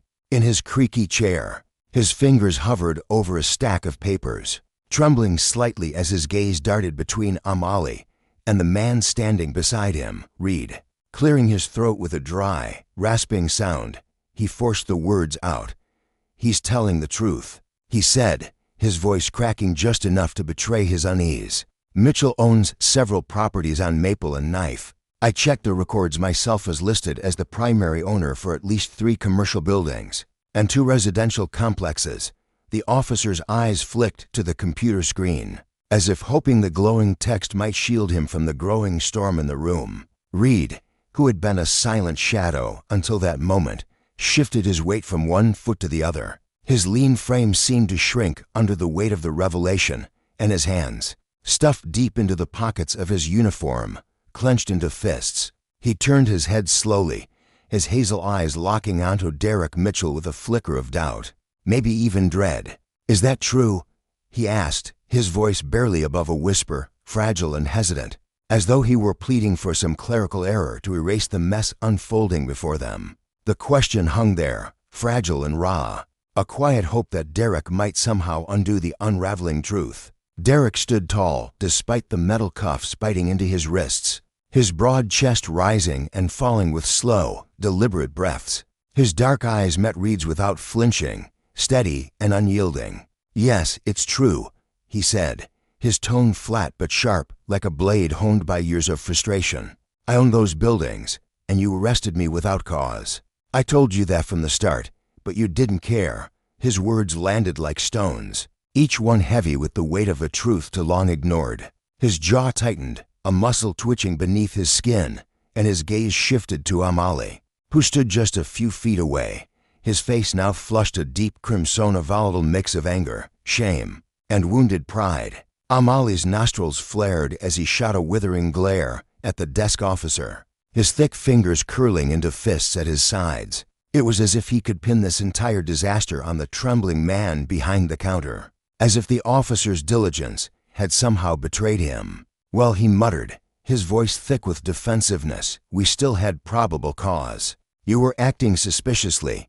The excuse spilled out of him, desperate and flimsy. A shield he clung to even as it cracked under scrutiny. Derek's head snapped up, his patience fraying like a worn rope. Suspiciously, he shot back, his voice rising now, ringing with a fury that had been simmering beneath his calm exterior. I wasn't acting suspicious. I was walking in my own neighborhood. That's it. You assumed I didn't belong there because of how I look. And now you're scrambling to cover up how badly you screwed this up. His words echoed in the cramped space, sharp and unapologetic, cutting through the stale air like a gust of wind. The cuffs clinked faintly as he shifted, the cold metal a constant reminder of the injustice still chaining him to this moment. Ali took a step forward, his boots scuffing the scuffed linoleum floor, his hands hovering near his belt as if instinct urged him to reclaim control. Watch your tone, he growled, his voice low and menacing, a warning wrapped in bruised ego. His chest puffed out slightly, a last-ditch effort to assert dominance in a situation slipping through his fingers. Derek didn't budge, despite the ache in his wrists and the weight of exhaustion pressing down on him. He squared his shoulders and met Ali's glare head-on. Or what? He fired back, his voice steady, daring. You'll arrest me again? This time for speaking in a police station. There was a bitter edge to his words, a sarcasm born of disbelief and defiance, and it hung there, daring Ali to make good on the unspoken threat. Reed, caught in the crossfire, took a hesitant step back, his boots squeaking faintly against the floor. His eyes darted between the two men, wide and uncertain, like a deer trapped between predators. Look, he started, his voice soft, almost pleading. We were just following procedure. We didn't know. He trailed off, the words faltering as he realized how hollow they sounded, how inadequate they were in the face of Derek's righteous anger. Didn't know, Derek interrupted, his voice slicing through Reed's excuse like a knife. You didn't know because you didn't want to know. You didn't ask questions. You didn't listen. You saw a black man in a hoodie and decided that was enough. That's the real problem here. His chest heaved as he spoke, the weight of years off countless moments, like the pouring out in a torrent. He could no longer hold back. His hands, still sore from the cuffs, trembled slightly, not from fear but from the sheer force of his frustration. The room fell silent, a heavy, suffocating quiet that swallowed every sound. Even the other officers, who had been bustling about with their paperwork and coffee cups, froze, their heads turning to watch the confrontation unfold. The air crackled with tension, thick and electric, as if the precinct itself were holding its breath. Before Ali could muster a response, the sharp creak of a door swinging open shattered the stillness.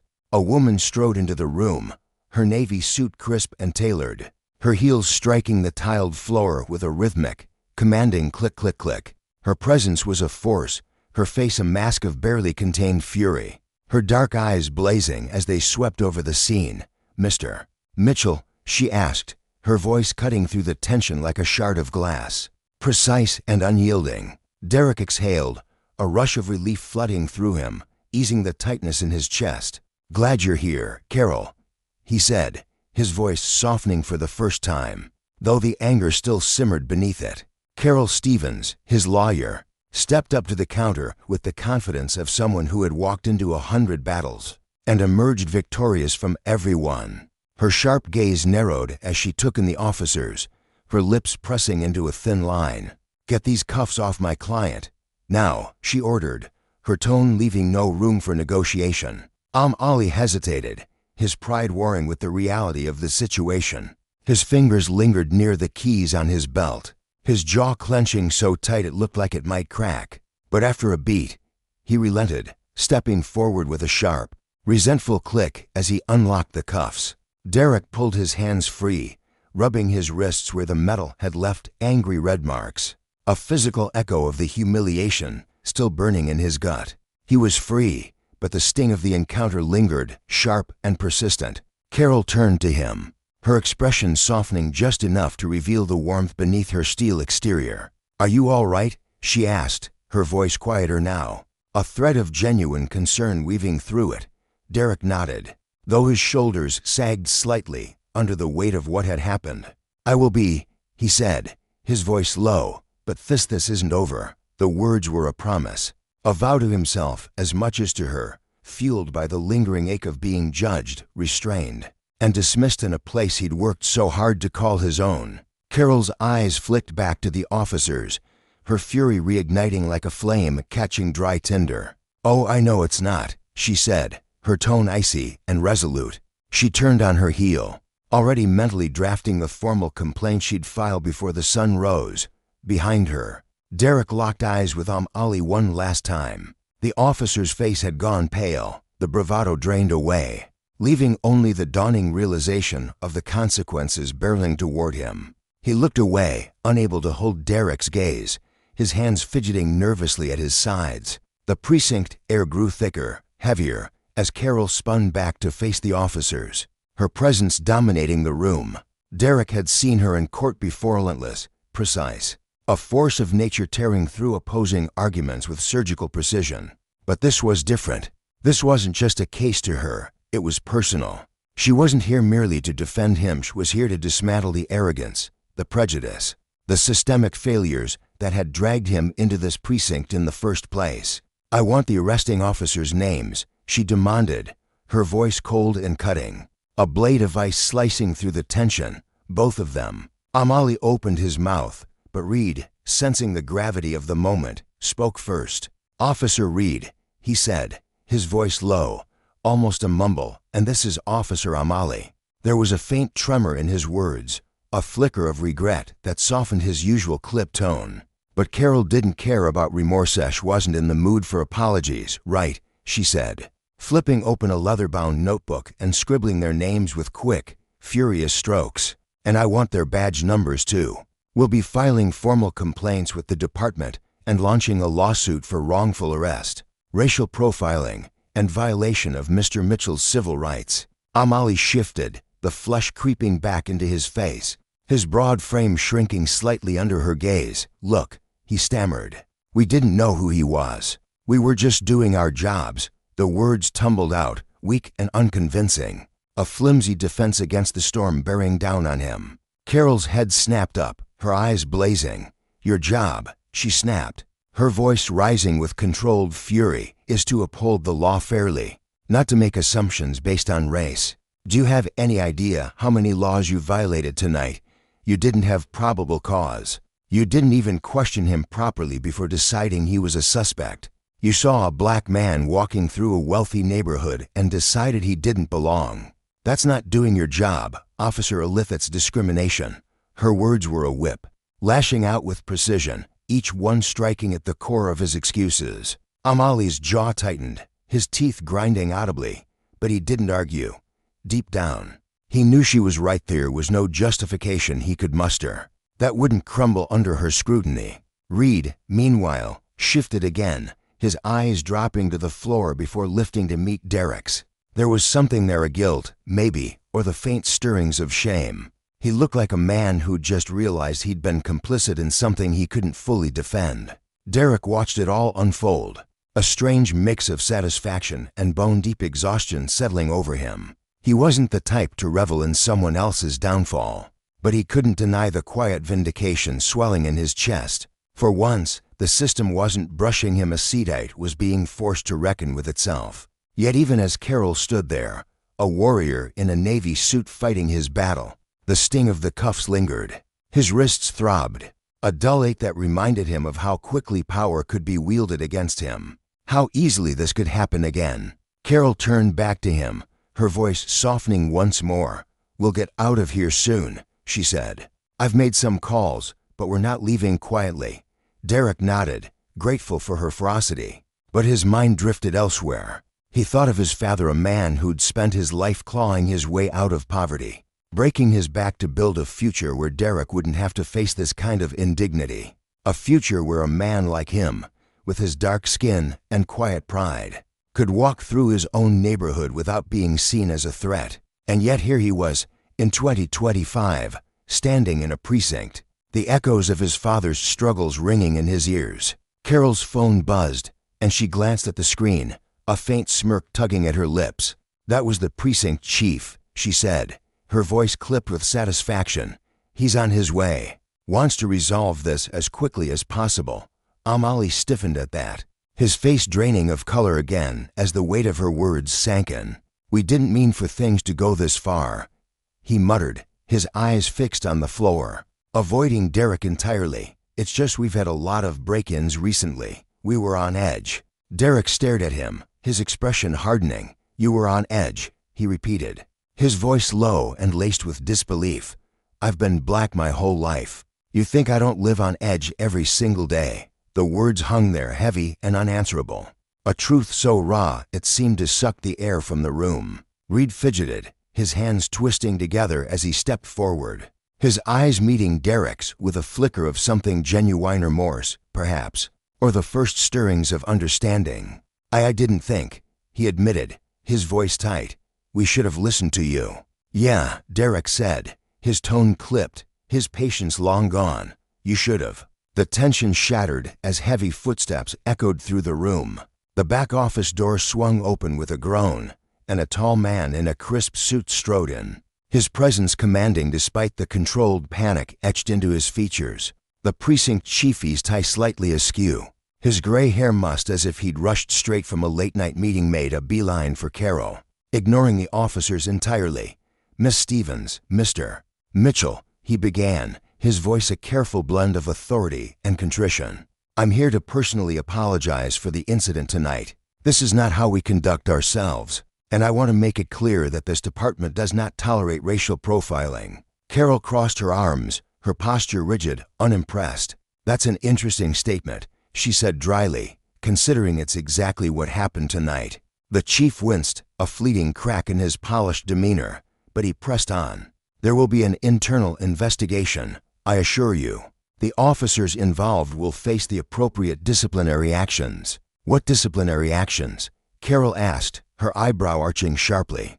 "Because from where I'm standing, this looks like grounds for immediate dismissal." Amali's breath hitched, his face going ghostly pale. "Dismissal," he whispered, the word barely audible, a plea lost in the storm of consequences closing in. The chief didn't answer directly, his gaze shifting to Derek, who had remained silent, watching the exchange with a calm that belied the turmoil churning inside him. "Mr.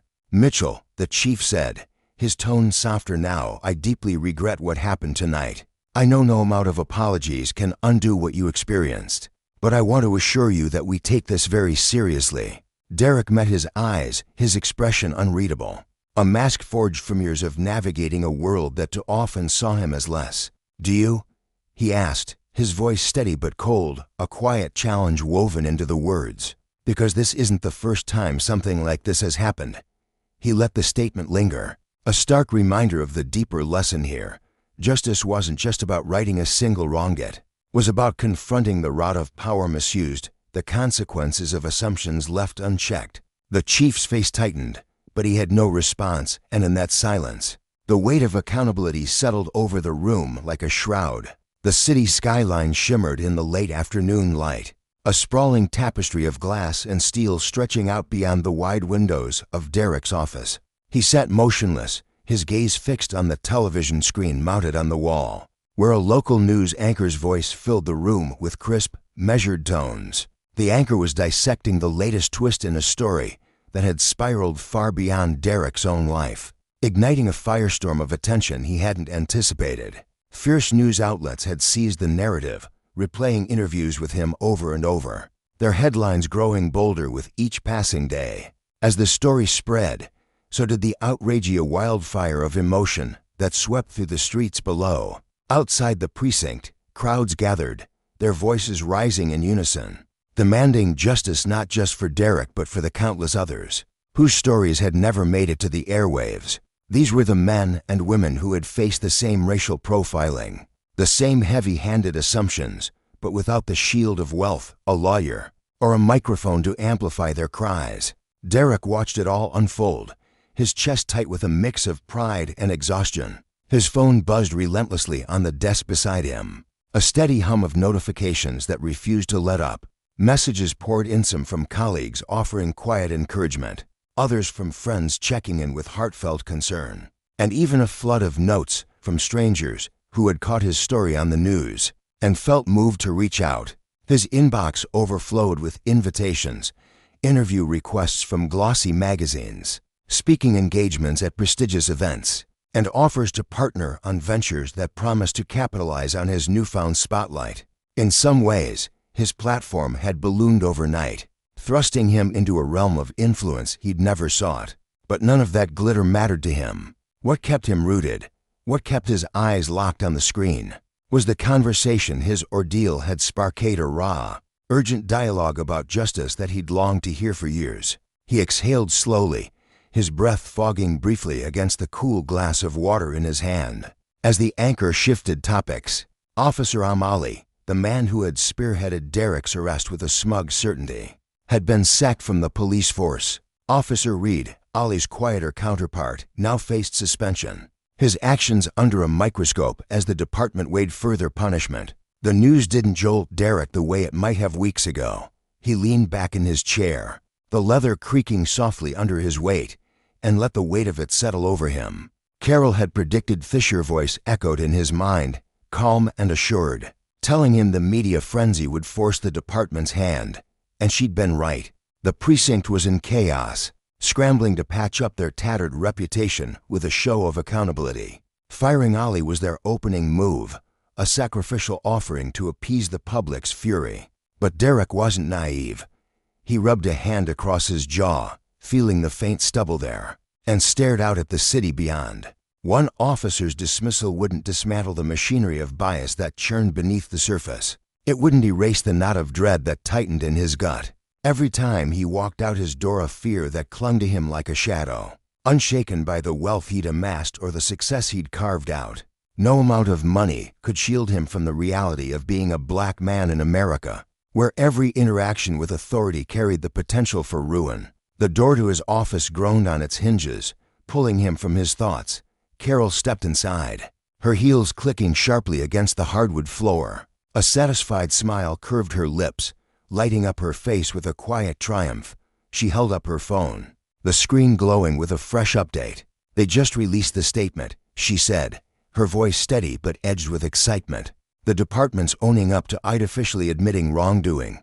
They're even putting together a task force to tackle racial bias in the precinct. It's something." Derek, he nodded, his fingers drumming absently on the armrest. "A task force," he repeated, his tone low and thoughtful, almost skeptical. "Sounds like a fancy way to dodge real accountability to me." Carol crossed the room and sank into the chair across from him, crossing her legs with a casual grace. "It is," she admitted, her smile dimming just a fraction. "We both saw that coming. But here's the thing, they're being forced to say it out loud. They can't bury this one under paperwork in silence." Derek sighed, pressing his fingers to his temples as a dull ache began to bloom there. "It's not enough," he muttered, the words heavy with frustration. Carol's expression softened, her eyes meeting his with a quiet understanding. "No," she agreed, her voice dropping to a near whisper. "It's not. But it's a crack in the wall, Derek. You've turned the lights on them. They're squirming under the glare now." He nodded again, but his mind was already drifting, spiraling outward to a bigger picture. He pushed himself up from the chair and crossed to the window, his footsteps muffled by the thick rug beneath him. The city pulsed below, a living, breathing entity oblivious to the weight he carried. "It's not just the police," he said, his voice rough with emotion. "It's everything, the whole damn system. I had the means to push back, to hire you, to get the press involved. But what about the guys who don't? The black men hauled into stations every day across this country, slapped with bullshit charges because of how they look. They don't have a lawyer on speed dial. They don't have cameras following them. They get chewed up, spit out, and forgotten, lives wrecked over nothing." Carol watched him closely, her head tilting slightly as she studied the tension in his shoulders, the fire flickering in his eyes. "What's brewing in that head of yours?" she asked, a spark of curiosity lighting her tone. Derek turned to face her, his hands shoved deep into his pockets. "I'm thinking it's time to stop reacting and start acting," he said, his words gaining momentum. "This lawsuit, it's a start, but it's not enough. I want to make sure what happened to me doesn't just fade into some feel-good news cycle. I've been tossing around an idea foundation, Something to give legal aid to black men and women who can't afford it, who get targeted and don't have a way to fight back. Get them lawyers, get them heard. Carol leaned forward, her elbows resting on her knees, her eyes gleaming with intrigue. "You're talking about taking on the system head-on," she said, almost daring him to confirm it. "Why not?" He shot back, a faint grin tugging at his lips. "I've got the cash, the visibility. If I can keep even a handful of people from going through what I did, it's worth every penny." Her smile widened, a mix of admiration and excitement. "You don't mess around, do you?" Derek chuckled, the sound low and warm, cutting through the tension in the room. "Never learned how to." Carol stood, extending her hand across the desk. "Then I'm in. Whatever you need, strategy, connections, you name it, I'm with you. We'll make this bigger than a courtroom win." He took her hand, his grip firm, and felt a surge of purpose anchor him. "Thanks, Carol, for all of it. We're not done yet." Her expression turned serious, a steely resolve settling over her features. "Not by a long shot. We've got work to do." Over the next few weeks, Derek's vision took root.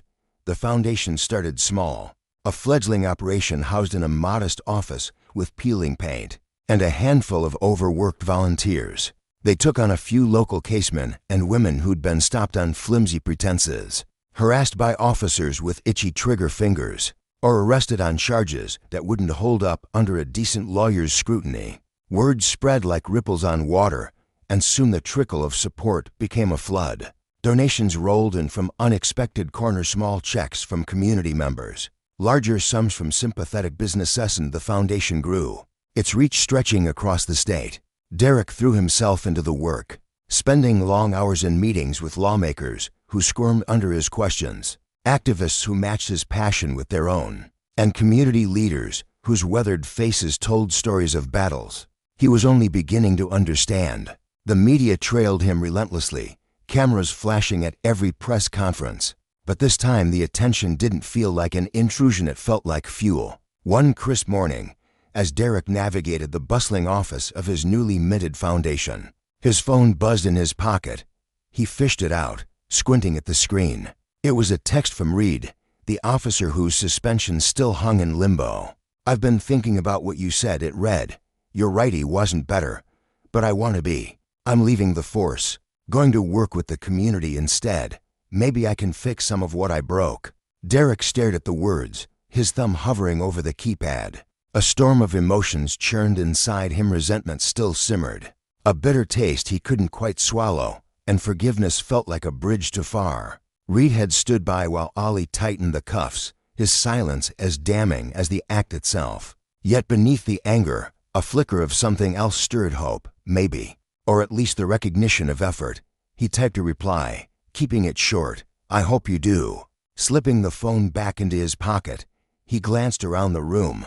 Lawyers hunched over desks, their voices overlapping in a steady hum as they pored over case files. Advocates darted between cubicles, juggling phone calls and stacks of paperwork. The air crackled with purpose, a tangible sense of something shifting. For the first time in weeks, a quiet peace settled over Derek's shoulders. This was how change began, it with a grand gesture, but with one voice, one case, one step forward. It wasn't enough yet, but it was a foundation, a foothold in a fight that stretched far beyond him. The system wouldn't unravel overnight.